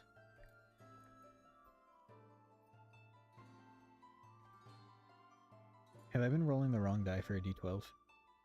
You fucking bet I have.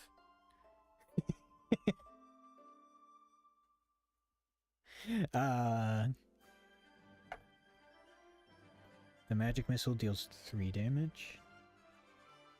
Electric arc is a reflex save.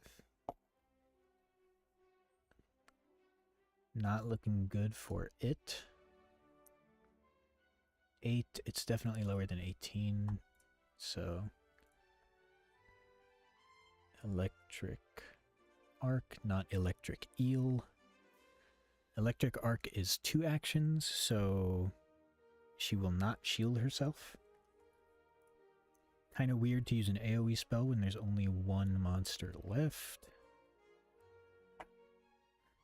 Oh my god, 4 plus your spellcasting ability. Holy plus your spellcasting ability modifier? 8 damage?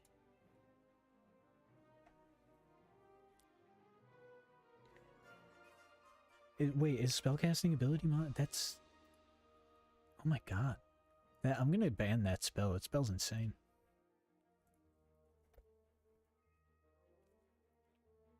Jeepity deals 2 blows, since electric arc takes 2 actions.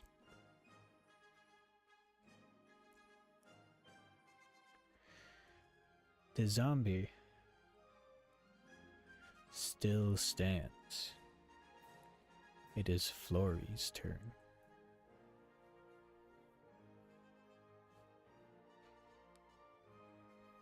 There we go, a firebomb. A firebomb. Flory, he's doing it. I'm going to do it. 13. He hit. Flory hit.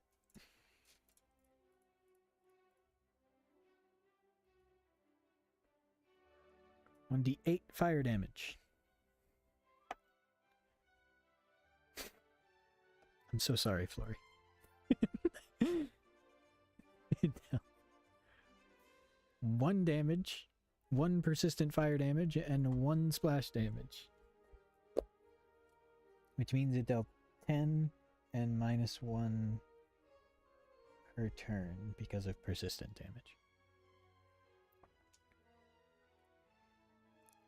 Then another firebomb, which will be at +2. Nice. 5, that's better.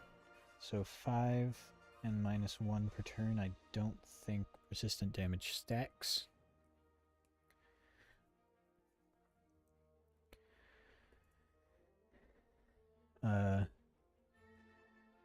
Flory's bombs weaken the zombie. It's now staggering, trying to stay upright. It is Sam's turn.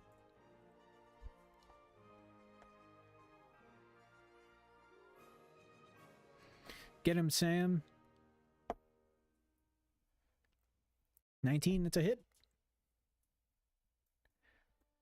And he gets double because 12 is not a hit, but he got 1 hit. All he has to do is roll a... he can't roll a 1. If he rolls a 1, the zombie does not die. Actually, yes it does because it gets burned to death. He rolled a 4, it's dead anyway. Okay. I'm going to take a quick break. And then we'll come back. So just be right back.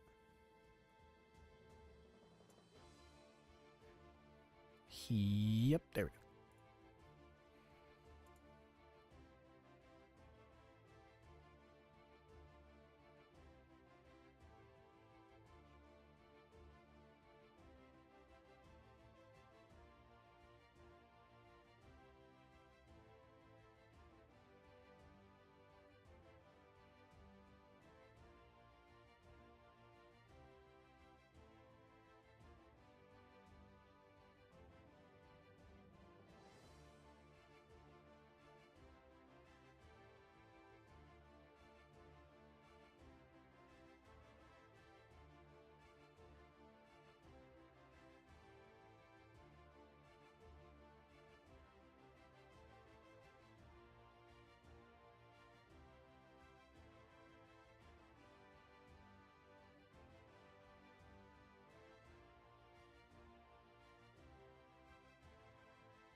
I'm back, and I brought a snack.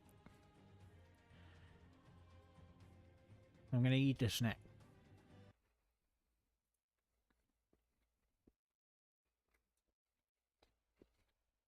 But I am here. I'm surprised that it like finished a combat.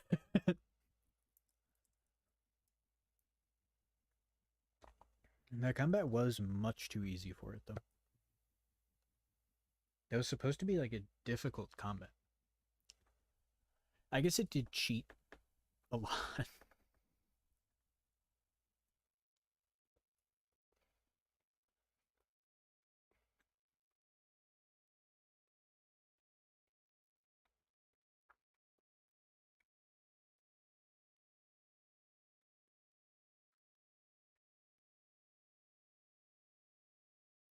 It's 160 XP for that. What's the level table? Level.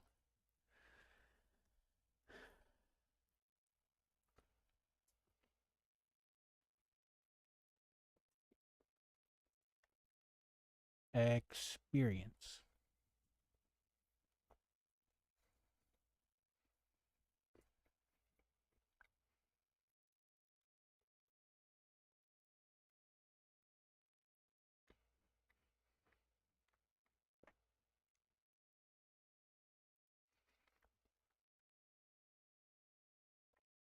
Experience.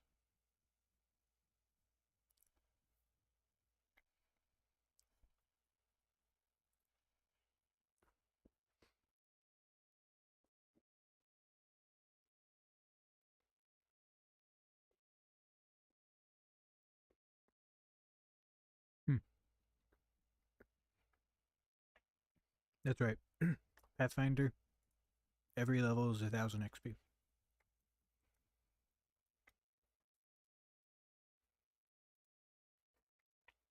I think they get 120 from that.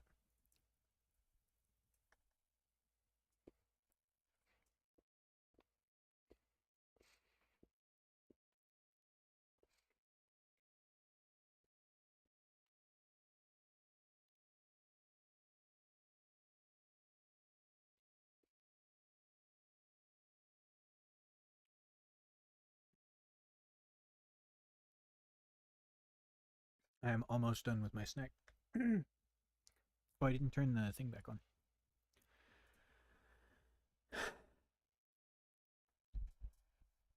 Oh, geez, that's been just right in the way. Oh, the paper.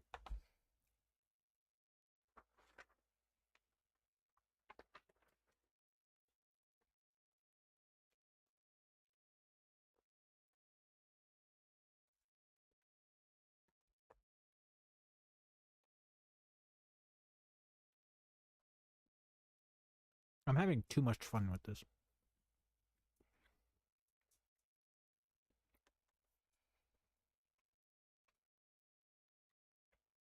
I was unsure about it because I've tried to use ChatGPT before while it's like studying. Um, to have it like I'd get some problems from the professor, some like extra problems. And I'd tell it if I was really stuck on it and I didn't want to wait to ask the professor, I would tell it to do the math. And then I would get it wrong. So I was kind of surprised about that.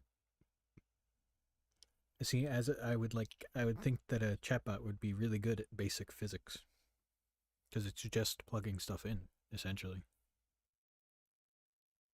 But I guess by that logic, I would be good at basic physics.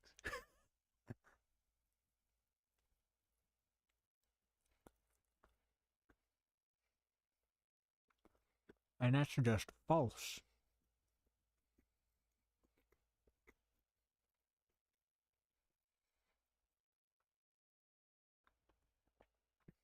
I have the PDFs, but I kind of want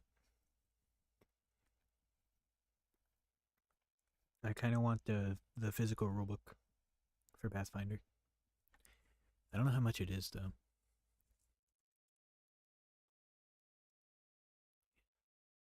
Usually physical rulebooks are pretty expensive.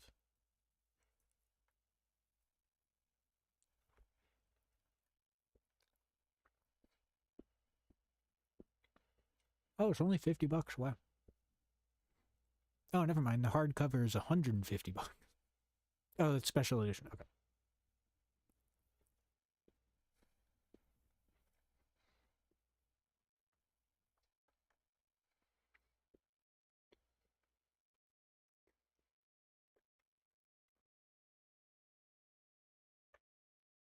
If you get core rulebook, advanced player's guide, and game master guide, it's $121, which is actually like it's a pretty good deal.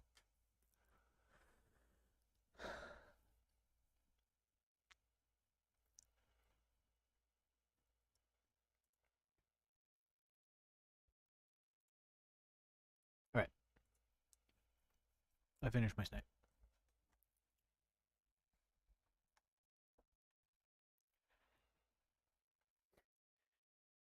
How hard is the dice to see?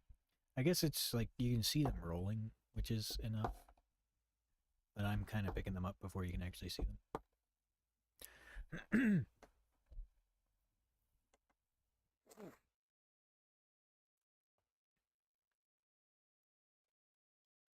All of the zombies.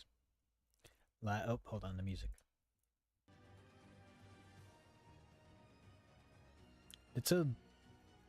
That's a little epic.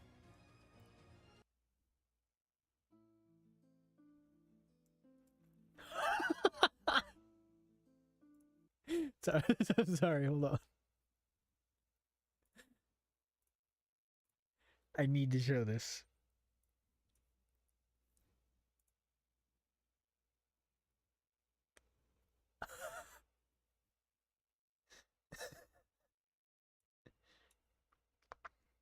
I have to add a window capture.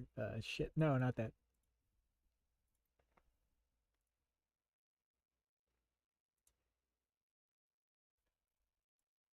Okay. Look at this.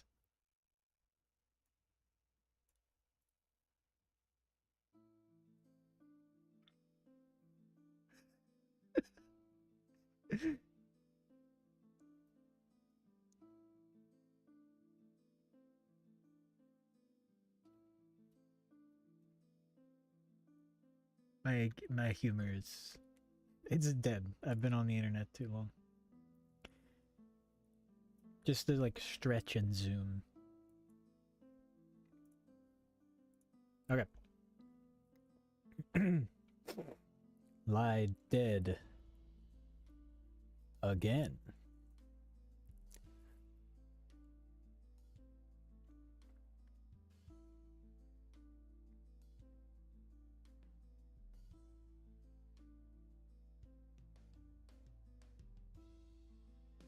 The party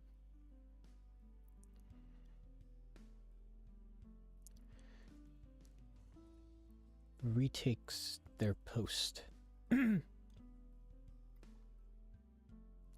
until they are relieved of duty by the captain himself. Captain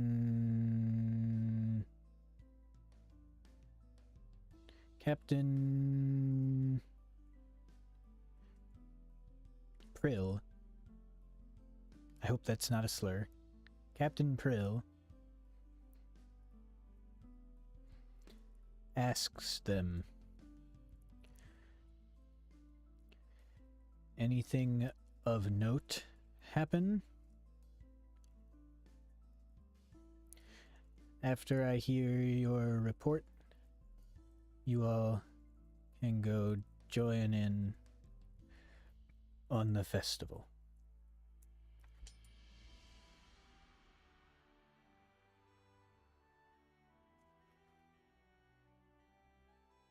Sorry, writing something down.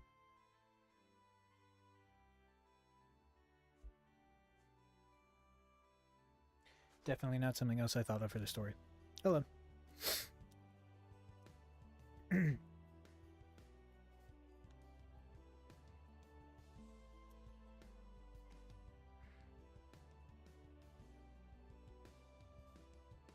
Anything of note happen after I hear your report? You can all go join in on the festival. He says, throwing them a bag of 1, 2, 3, 4, 80 gold. 80 gold. This is a very victorious song. Alright, let's see if ChatGPT understands this. The party, relieved to have successfully dealt with the undead threat, provides Captain Prill with a concise report of the encounter in the graveyard. They mention the unique nature of the void zombies and how they were ultimately overcome through a combination of teamwork and strategic use of their individual abilities. After receiving the captain's thanks and the bag of 80 gold, the adventurers express their gratitude and head towards the festival to join in on the celebration. The promise of festivities and the camaraderie of the event provide a welcome break from their duties, allowing them to enjoy the joining of the Lion's Arms. Oh my god. It's kind of party music. I'm vibing.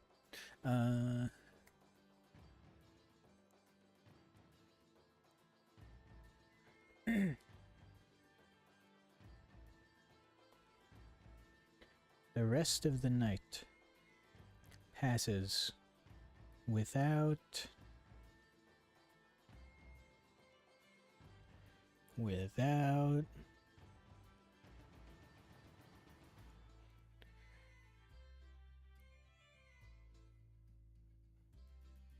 any events.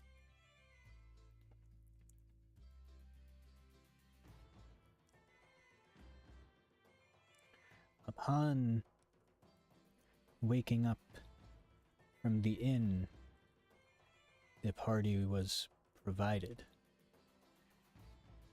they are all stopped at the door by a mysterious figure.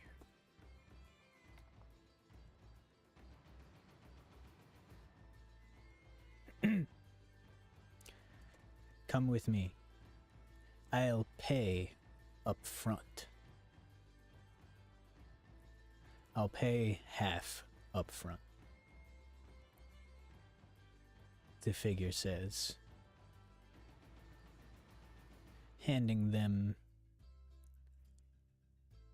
50 gold. Actually, that doesn't split evenly between the four of them. Handing them 60 gold. What does the party say? The party, intrigued by the mysterious figure's offer and the promise of payment, gathers to discuss the proposition. After a brief exchange of glances and nods among themselves, Samuel, the human fighter, steps forward as the spokesperson. We're willing to hear you out. What's the job and why do you need our help? Samuel inquires, a mix of curiosity and caution evident in his tone. The rest of the party observes the figure, awaiting further details before committing to the task.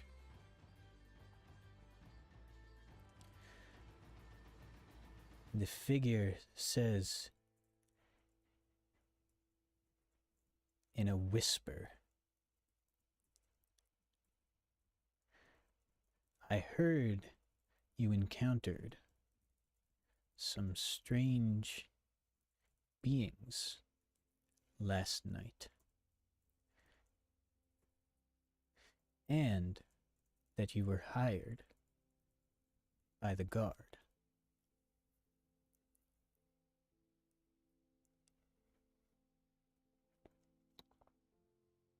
I seek to know more of this encounter.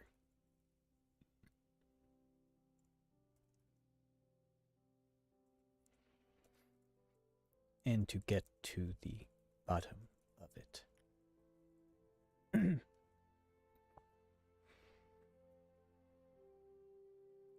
Flory recognizes that a void zombie is quite a rare thing to see. Perhaps the party should learn more of any local dangers and get some coin along with it. That was a really short song.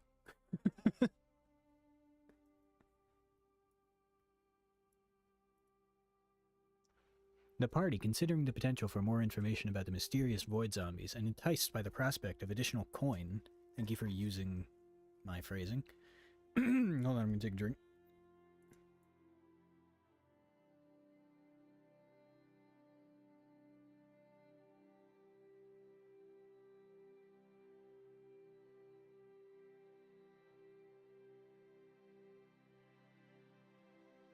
Okay.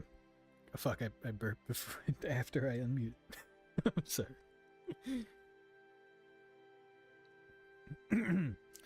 Thori, the dwarven alchemist, steps forward, addressing the figure. We did encounter some unusual undead in the graveyard last night. If there's more to learn about them or any other local dangers, we're willing to investigate. However, we'll need more details about the job and your intentions. Flory states, emphasizing the need for clarity before committing to the task.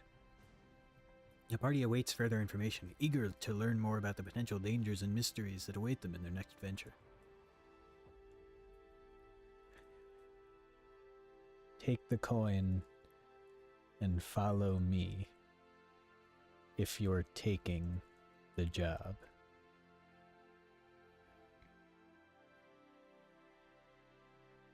I could really use your help.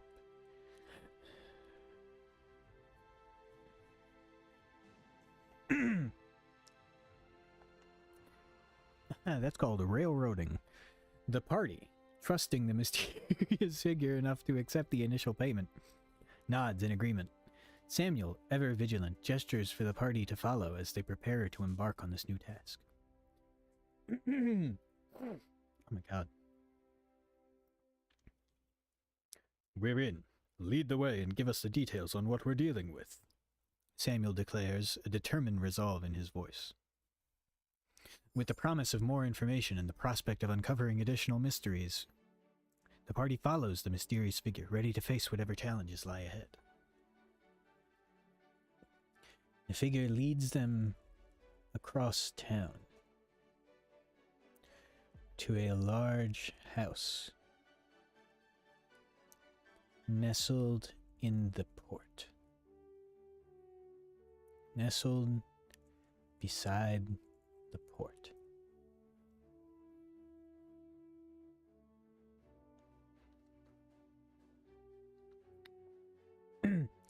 He beckons them inside.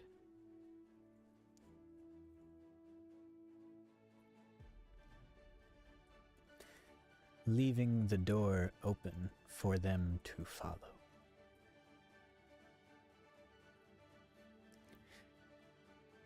If ChatGPT describes the house, I'm gonna scream. Okay, it didn't. Nice. The party follows the mysterious figure through the town and arrives at the large house near the port. With a silent nod, the figure gestures them to enter. That's what I just said. Cautious yet determined, the adventurers proceed into the house, keeping a watchful eye on their surroundings. As they enter, they take note of their surroundings, looking for any signs or details that might reveal more about the nature of this mysterious job. The air inside the house is filled with a sense of anticipation as the party awaits further instruction and information about the task at hand. The first apparent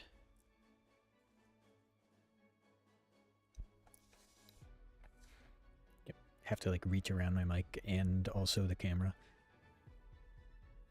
The first apparent detail of this house is the scent of seawater. It's more than one would expect from a house simply being near the port. On further... No. The figure pulls... Nope.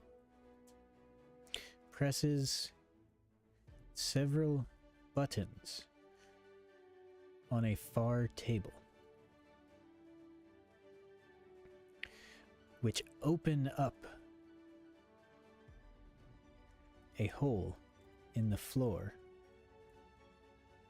revealing a large basin of seawater. This is connected to the sea. The figure says.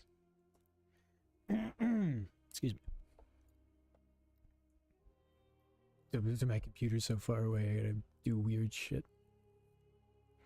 This is connected to the sea, the figure says.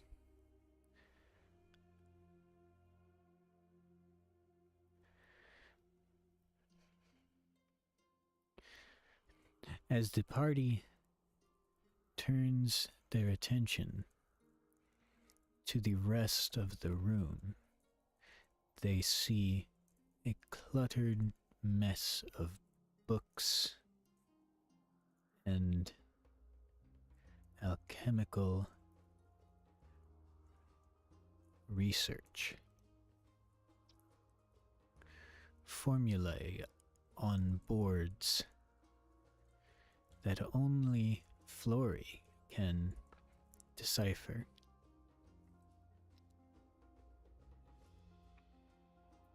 And pages falling off of tables.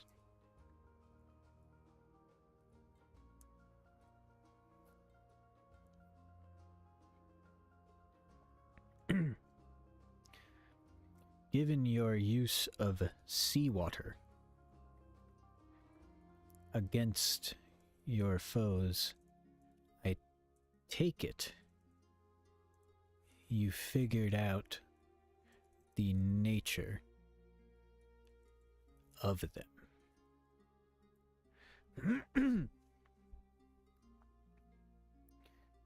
I need to set up a voice recognition thing so I can just say this. Cause like I'm a fast typer, but it would be so much nicer just to say it.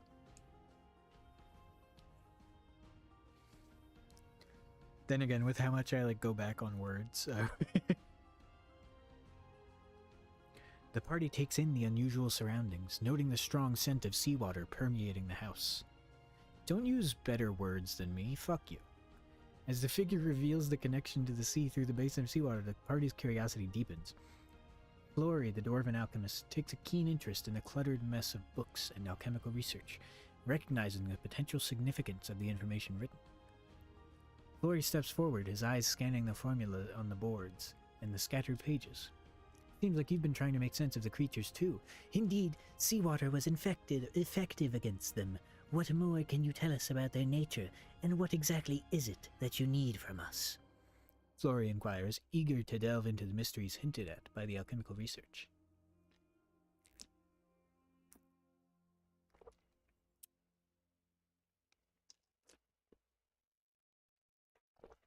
I thought you knew that you were dealing with void zombies. The figure says, as they lower their hood, revealing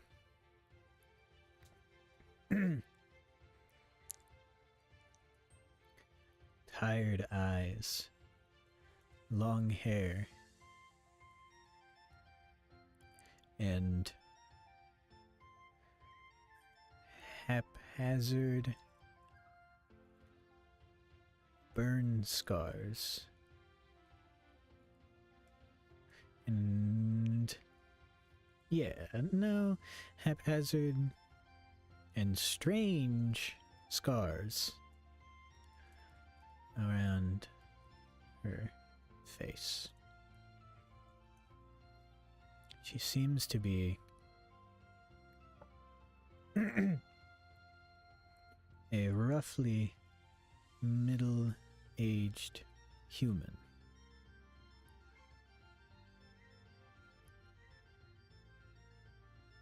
And as are her surroundings, an alchemist.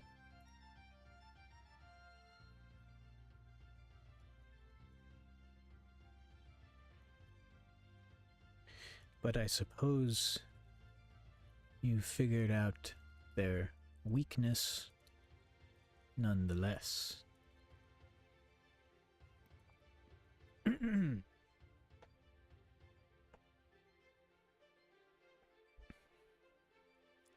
Those void zombies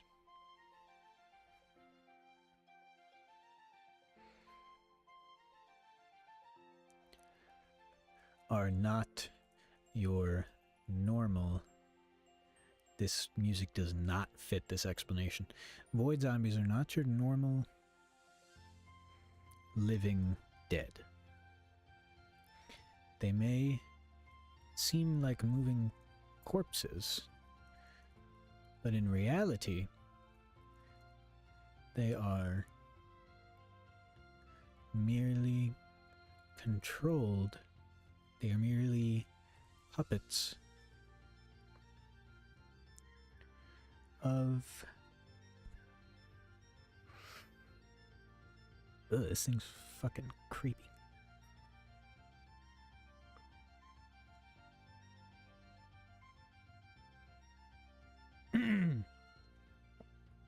Of a creature known as an Akata. That's probably not capitalized, actually.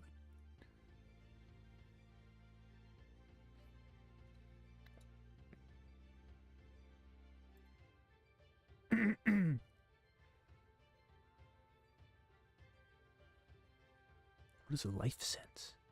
It doesn't matter. I'm getting distracted.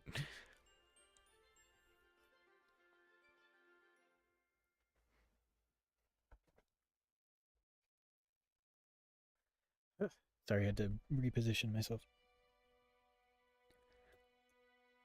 As you may have guessed,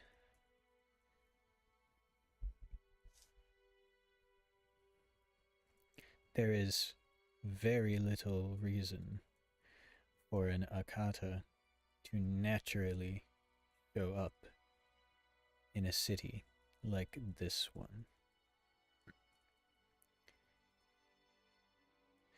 And for its brood to have become active on the very night of the festival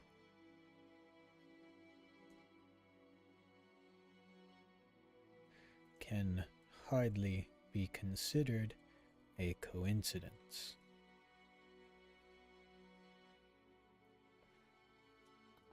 I gotta give ChatGPT a fucking... Oh.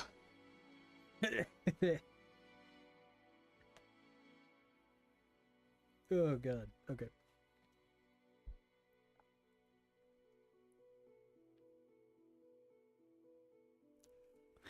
The revelation about the true nature of the undead creatures, the void zombies, draws a mix of surprise and understanding from the party. As the hooded figure lowers her hood, revealing her identity as an alchemist, the party listens attentively to her explanation. So these void zombies are puppets controlled by an Akata, Flory muses, absorbing the information.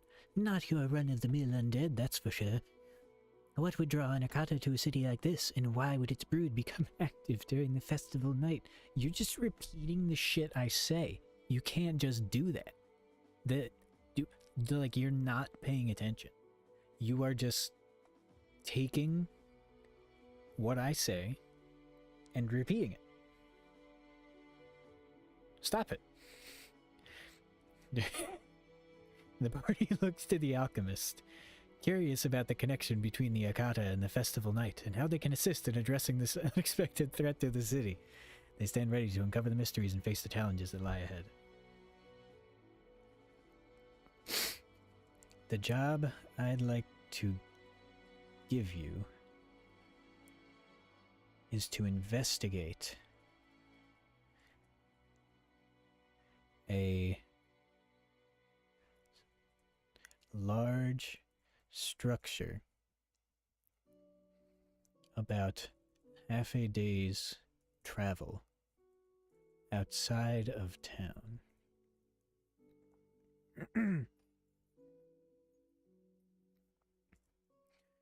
Don't you find it strange that the captain of the guard himself would come right after your fight ends to relieve you of your duty?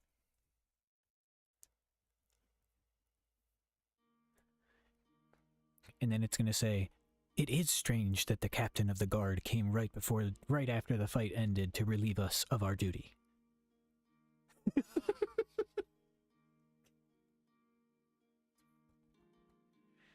God damn it.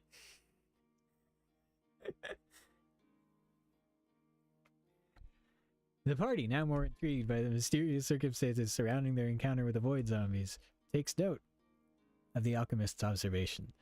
The mention of the captain of the guard's timely arrival raises suspicion, prompting Flory to inquire further. You have a point. It does seem rather convenient for the captain to show up right after our fight. What's the connection between the Akata, the void zombies, and this structure outside of town? Flory asks, his analytical mind working to piece together the puzzle. This party doesn't have a face. Fuck. I didn't realize. The party, eager to uncover the truth, addresses the potential threat to the city. Yeah.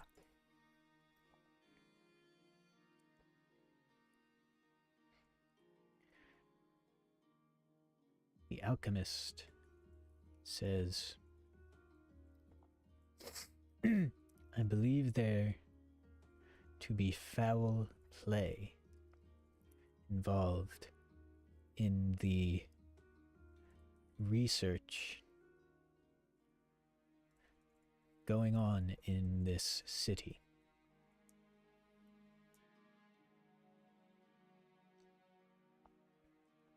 It seems as though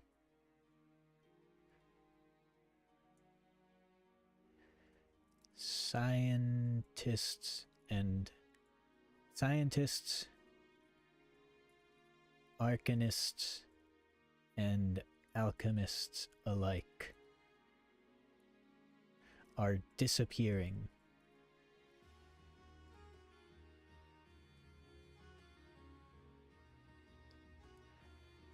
Every week.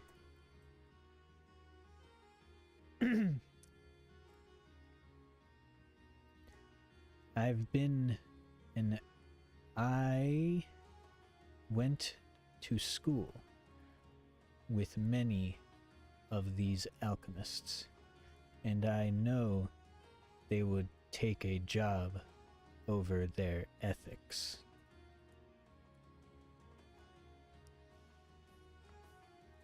Travel to the facility outside of town.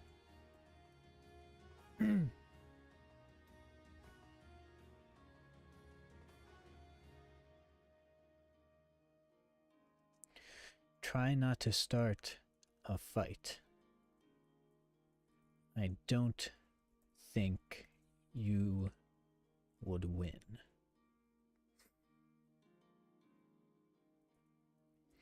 She marks the location on the party's map.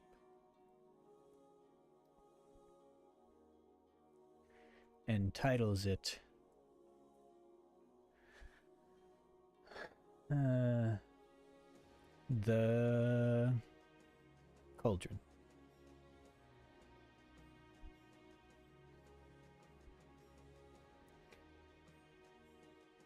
I've heard this name being thrown around in some of the underground circles of the city. I would suggest, if any have the knowledge,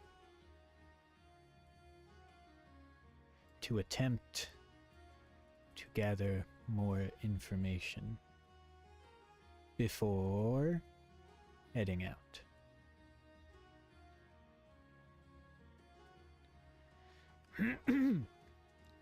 I need to drink. I need to drink more.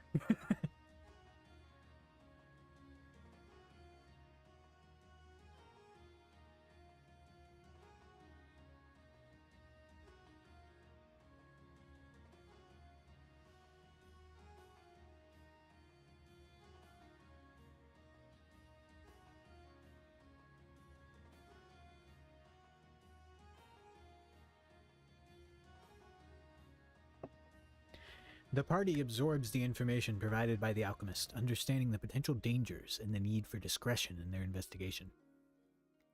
Why did ChatGPT decide Flory is the main character? Flory, considering the mysterious disappearances and the ominous name The Cauldron, nods in agreement. We'll approach this cautiously and gather whatever information we can before making a move.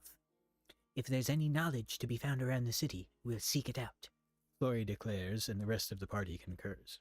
Armed with a marked location and the warning about potential adversaries, the party prepares to delve into the mystery surrounding the cauldron. They express their gratitude to the alchemist for the guidance and vow to uncover the truth behind the disappearances and the connection to the Akata. By the way, my name is...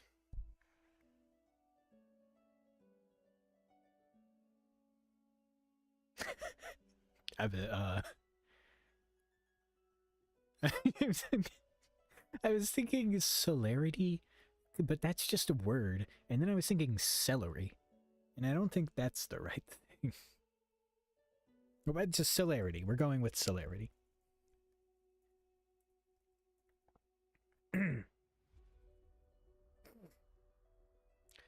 Come here if you ever need a rest.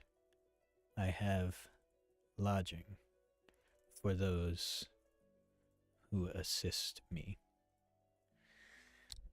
Sorry, writing something down.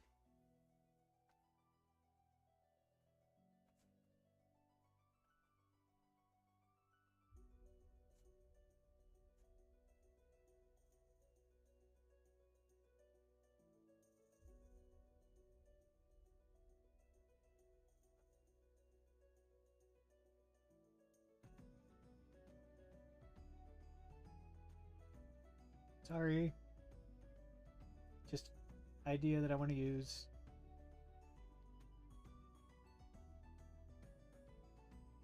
I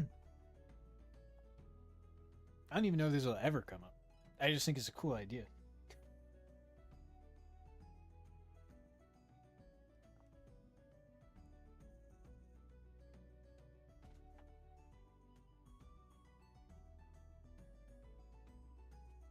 Okay. I have lodging for those who assist me.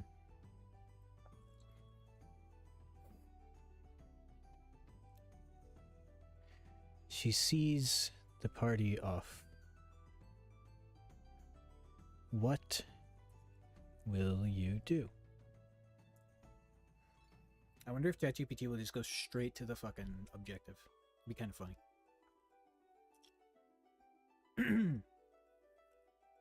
With the name Celerity now associated with their mysterious benefactor, the party expresses their gratitude and appreciation. Samuel, as the de facto leader, then why was Flory talking? Nods appreciatively. Thank you, Celerity. We'll keep that in mind. Expect us back once we've gathered more information or completed the task, he says. As the party sets off to investigate the cauldron, you don't have to put quotes around it. They discuss their plan. Flory, with his alchemical expertise, suggests seeking information from any local alchemists or scholars who might have insights into the facility.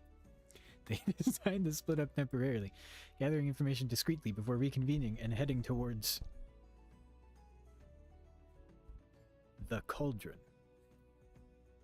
The party sets out into the city, each member tasked with gathering any relevant information about the mysterious facility and the potential dangers it holds. They remain vigilant, aware their investigation might reveal more than they initially bargained for.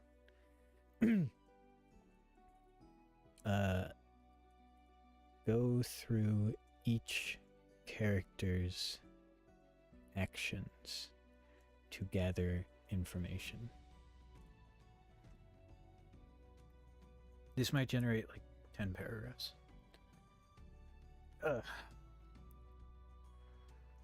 Samuel, the human fighter, decides to visit the city's guard barracks. Are you sure about that, dude? He approaches guards on duty, casually inquiring about any unusual activities or disturbances near the cauldron. He also seeks information about the recent disappearance of alchemists, scientists, and arcanists in the city.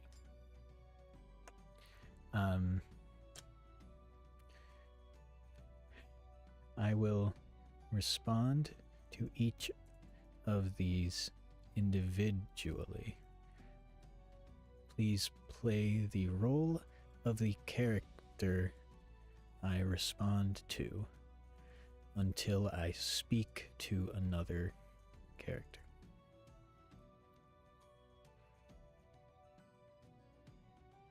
What? No. Stop it. That was supposed to be me. Oh, I can close the sidebar. Holy shit. How far in am I? Almost 3 hours? Yeah, okay. Fuck.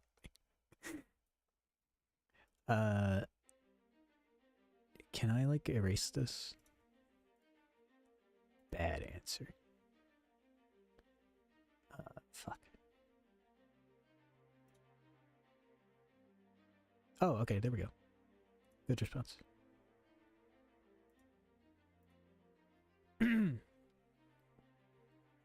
To Samuel. Approaching the guards is a not brave. I think stupid is the word I'm looking for, but is a dangerous but possibly effective way of gathering information in something the guards may very well be conspirators in. Why is it Mars from the planets? A little quieter.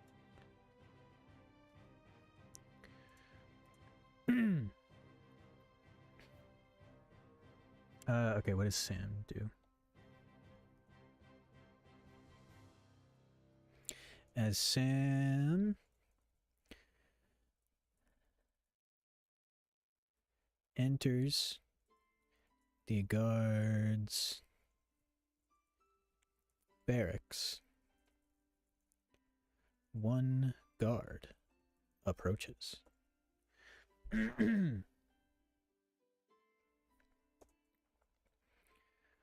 What? I don't want to do an accent because I'm gonna do it like poorly. What business do you have here? What business do you have here? Hold on. Kermit the Frog here. Kermit the Frog here. Samuel, maintaining a confident demeanor, responds to the guard. Just seeking some information. Heard there might be some disturbances near the cauldron. Anything unusual happening that we should be aware of? He inquires casually, trying to gauge the guard's reaction and gather the insights without revealing too much about their investigation. I'm going to literally roll a fucking D100 here.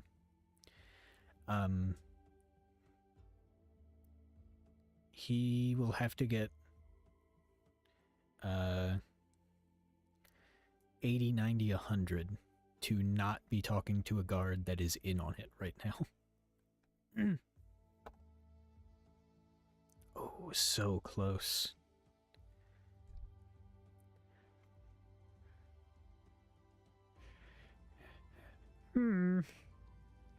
Never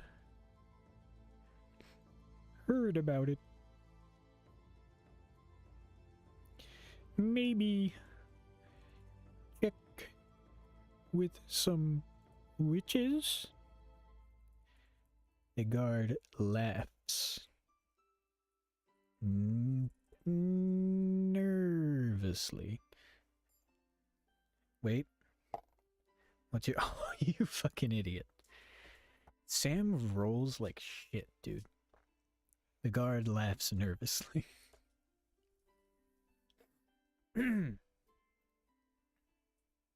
Samuel raises an eyebrow at the guard's nervous laughter. Witches, huh? You think they might know something about the cauldron? Where would one find such witches in the city? Sam, you fucking idiot. He asks, pressing for more information while trying to keep the conversation casual.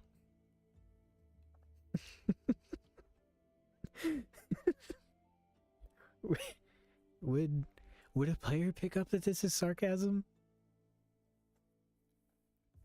Hold on, I need another drink. My throat's hurting.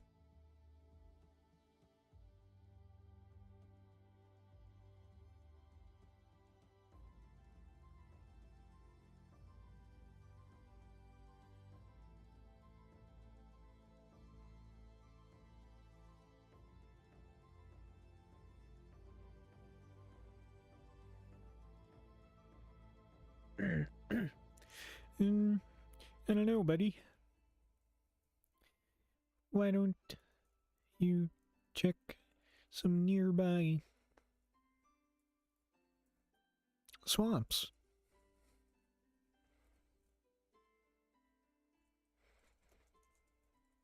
Nearby guards are starting to laugh along. Sam realizes the guard may be making fun of him. Fucking.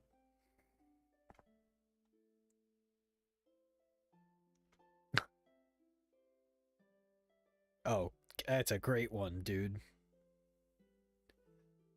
Samuel, maintaining his composure, decides to play along with the guard's banter. Swamps, huh? Sounds like a lovely vacation spot. Thanks for the tip. I'll be sure to bring my fishing rod, he retorts with a hint of sarcasm, offering a nod to the guards before making his exit. Good one. As he leaves, he wonders if the guard's laughter is hiding something more than just mockery. It is. Flory, the dwarven alchemist, heads to the alchemical district of the city. He frequents alchemy shops and establishments, striking up conversations with fellow alchemists. Flory discreetly gathers information about the cauldron and tries to learn if any of his colleagues or acquaintances have insights into the facility. Well, he's new to this town, but, we'll say that he's not, for the sake of, ChatGPT's kind of stupid. Huh. What would this be? Diplomacy? Trying to get the information out? No. I think society? I'm just gonna go with society. I feel like society fits. Plus he's pretty good at society. I didn't even have a DC in mind, but he passed it.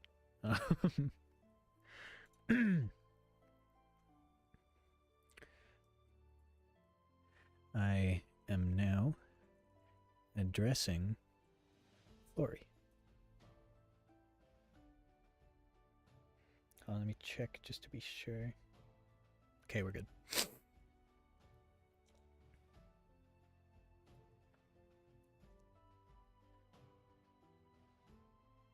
Over a few days, Flory manages to track down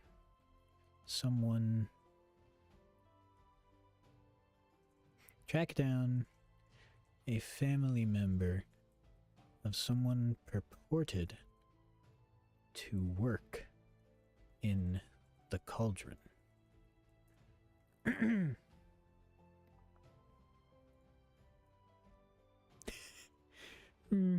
What do you want? The same guy. Holy shit. Flory, approaching the family member with a friendly demeanor, responds, Greetings, I'm Flory the Alchemist. I've been hearing some interesting things about the cauldron, and was wondering if you might have any insights. I'm just curious about what kind of work they do there, you know. Alchemical curiosity and all that. He tries to keep the conversation light and non-threatening, hoping to gather information without raising suspicion.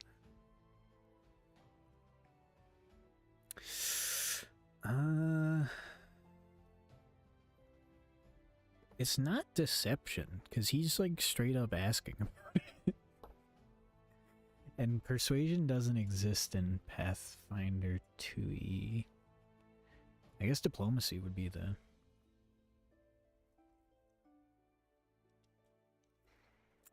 Because he's not supposed to... You know what? He would say that.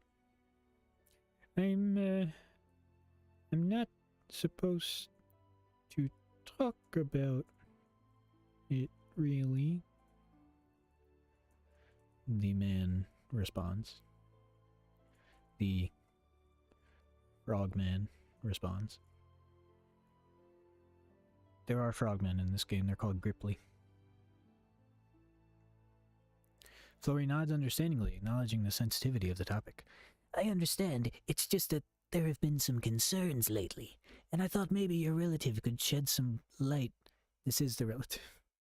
I don't want to pry, but any information could be helpful. Maybe something you've overheard or a general sense of what goes on there. Diplomacy. 16. Let me look at the DC chart.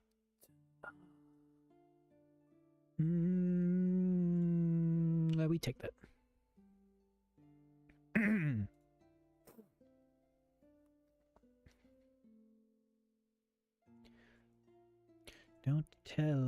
Don't Kermit the Frog here.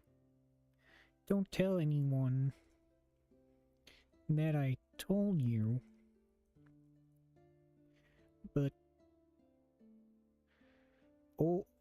But Jimmy often comes home smelling really strange, like rotting flesh or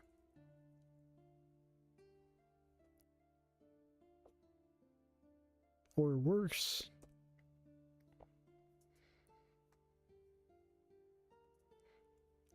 Whenever I ask him about it,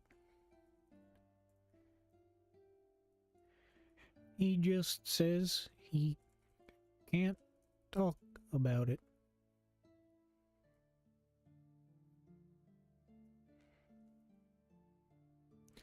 I know he loves his alchemy, but I worry for him. That's all I can say. I need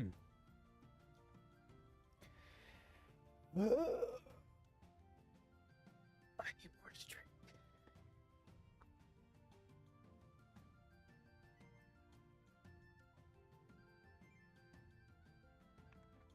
Arizona iced tea. Half and half. Oh, it's Arnold Palmer. half and half.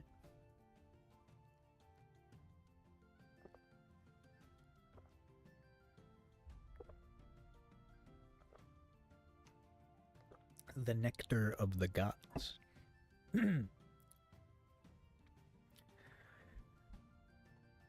Flory listens attentively to the frogman's words. Forgot I made him a frogman. Recognizing the sincerity in his concern for his relative Jimmy. I appreciate your trust in sharing that with me. It's definitely something worth looking into. If there's anything else you think might be relevant, please don't hesitate to let me know. And don't worry, I'll be discreet. Flory assures him, grateful for the valuable information that might help the party in their investigation.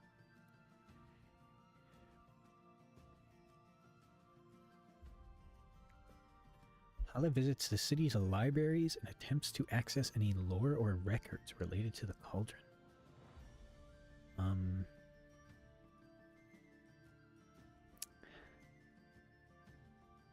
Huh? You're druid. I like how I just realized all of them. We have Flory the Dwarven alchemist, Hala the elf druid, GPT, the gnome wizard, and Samuel of Thalandor. When you just Sam the human fighter?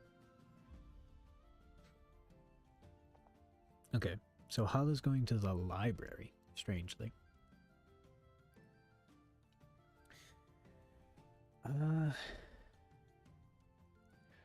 Hala enters.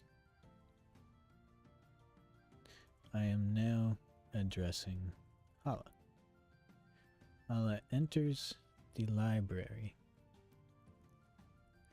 How does she attempt to find information about the cauldron?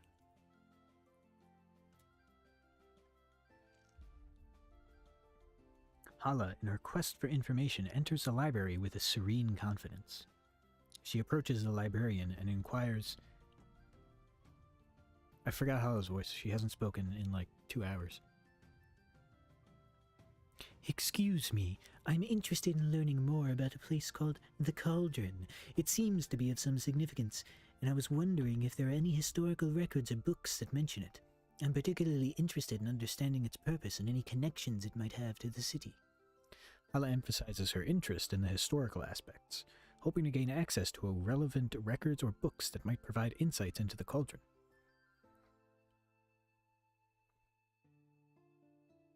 The quest giver did say it's a new building. ChatGPT. The librarian responds.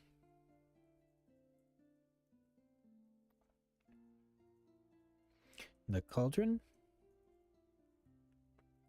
It's relatively new. But I think some news reports have been written about it. Maybe check in the newspaper section.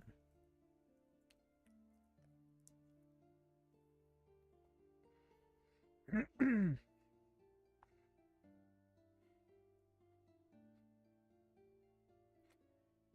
stretching like every other minute.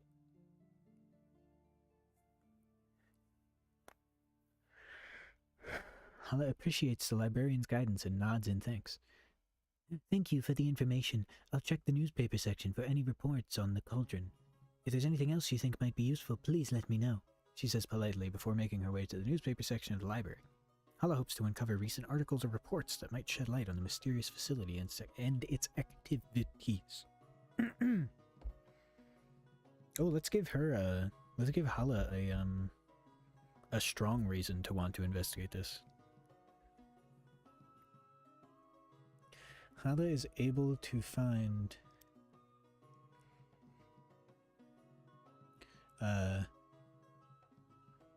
references to the local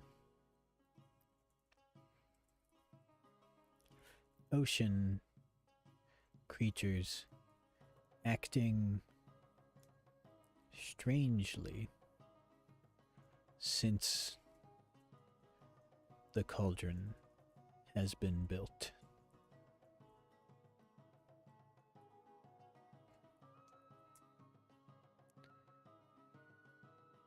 in addition, the city has cordoned, is that the right way to spell it? Cordoned off the beaches near the cauldron.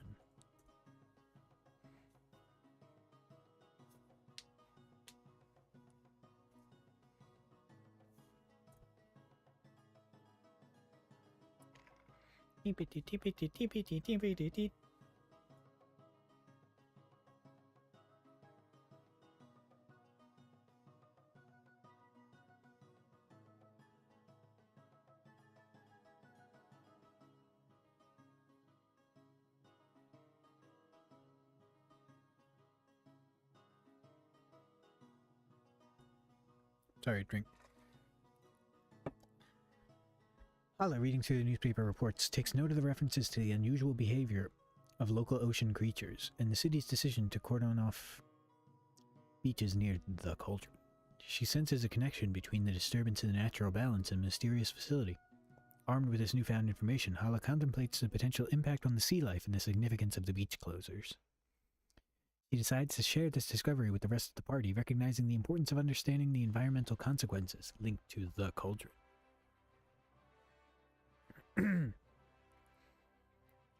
GPT. GPT. I am now addressing GPT. I think I've given the information that I think is important to give. It's hurting the local area. Celerity thinks that it's a conspiracy. There's some weird alchemy shit going on. Samuel just got laughed at because he's a fucking idiot.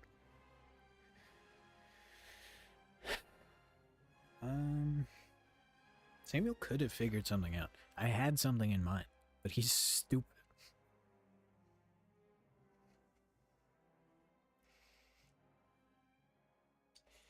What does GPT need to figure it out? Figure out.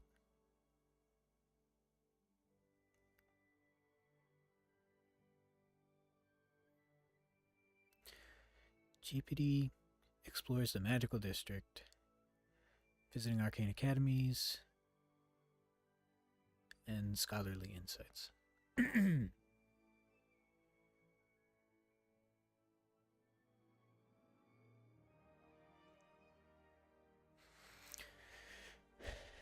GPT's search leads her to...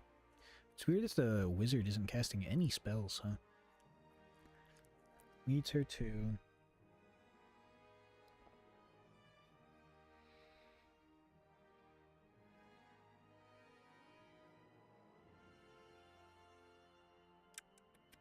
Leads her to...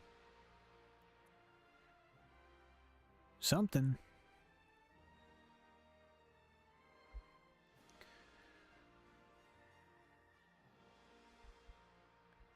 Leads her to a building, an herbalist, not a word, rumored to supply the cauldron. I have 7 Discord notifications. What the fuck?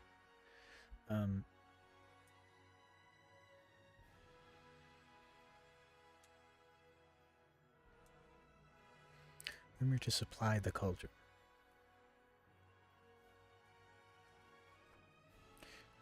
The shopkeep. That's not a word? Shopkeeper.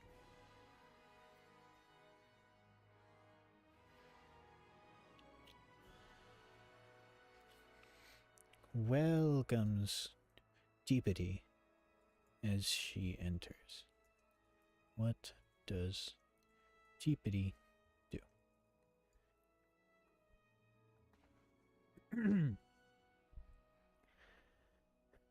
Jeepity, entering the herbalist shop, takes a moment to observe her surroundings.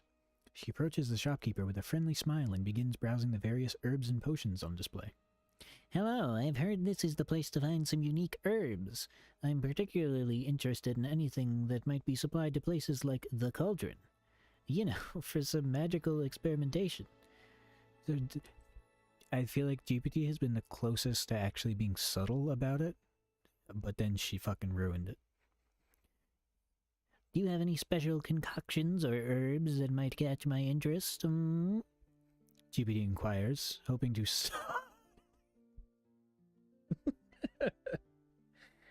I genuinely didn't read that part. Hoping to subtly gather information about the herbalist's connections to the Cauldron without raising suspicion. Forward, aren't we?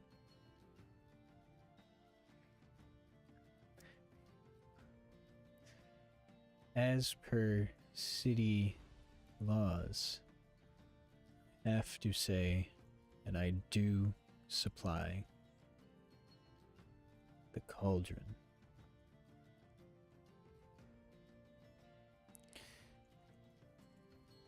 But they never order anything particularly strange. Just your basic ingredients for potion bases, for alchemical bases.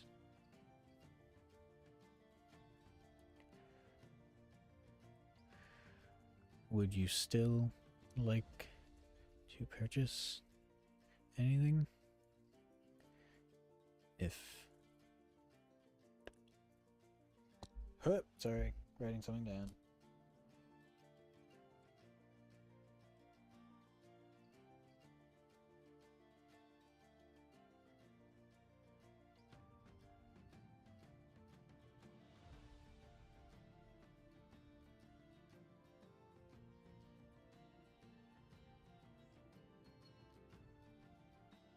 Sorry.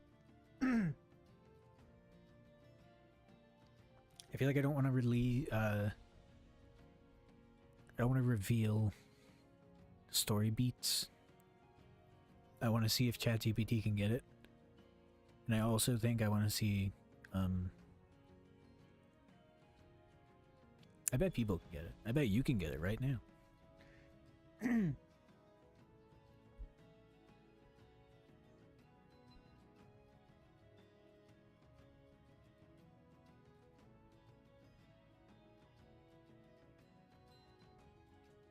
And I wrote it.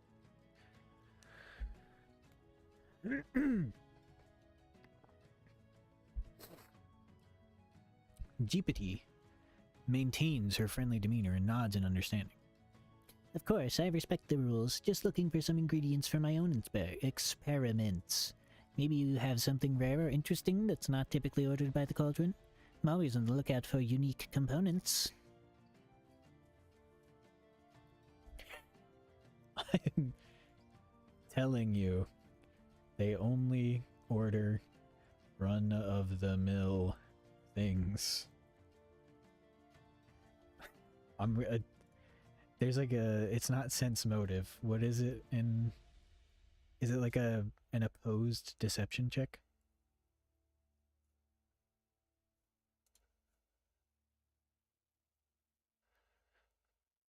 Society? Actions. I'm gonna sense motive. Human attempts as a single secret perception check. Okay. Result of the deception DC of the creature. A secret sense motive check.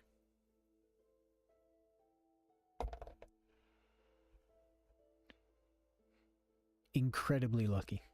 Almost failed. GPT can tell that the shopkeep is telling the truth.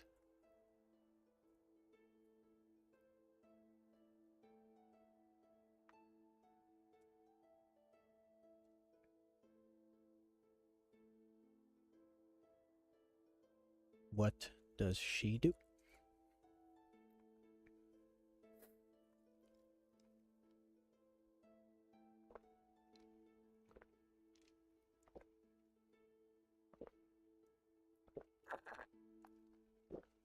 I forgot to mute.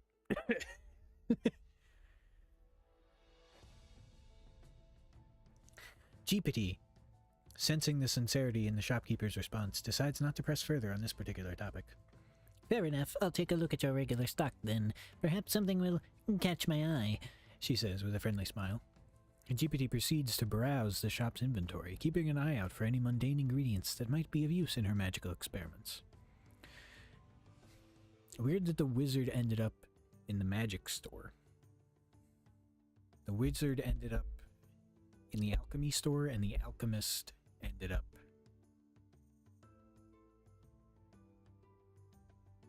not there. While she doesn't uncover any additional information about the cauldron, she takes note of any intriguing components she can purchase for her own studies. I didn't think about the end to that observation. All party members have gathered information, and they share it around. The party spends the night at Celerity's.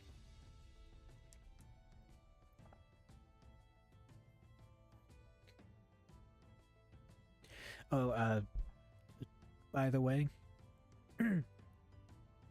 I made 3 of these characters with their backstories and all their stats. I decided that the last one would be a wizard, but then I made ChatGPT decide on everything else. Hence why I named it GPT. And the prepared spellcasters, I'm just giving complete access to all of their spell list at all times, because I don't think ChatGPT is actually smart enough to keep track of that.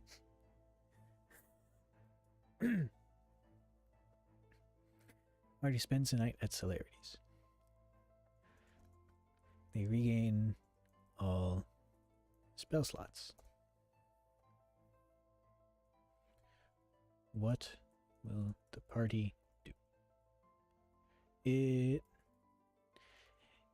is now the next morning. What will the party do? Sometimes you gotta railroad ChatGPT a little. It's okay. Sometimes you gotta do this. No, you don't have to do them individually anymore. God damn it.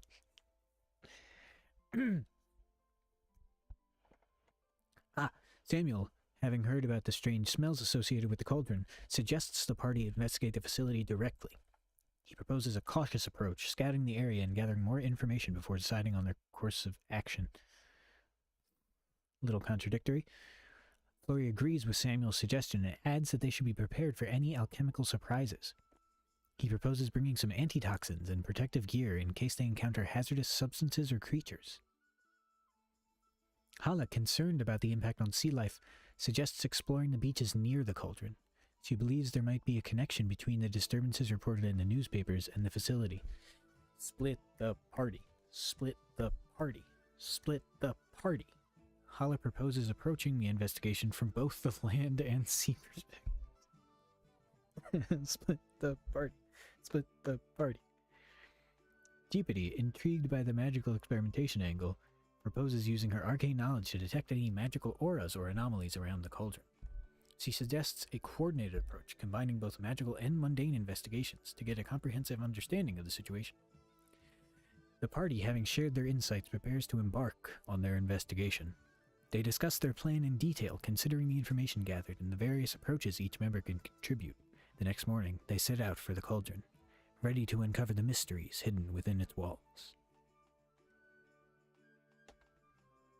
This feels like a natural place to stop. This is really fun, though. Plus, it's been 3 hours.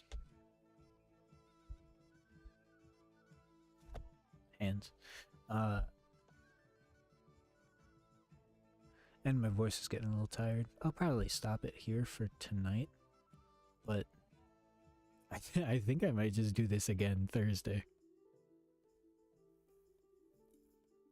What does this do? Does this, if this saves it, I will make sure this does not, like, go away. That would suck so much.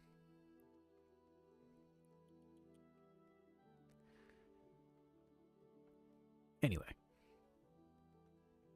Thank you very much for watching. Stay safe. Be kind. And I'm excited to see what ChatGPT can find out about the cauldron.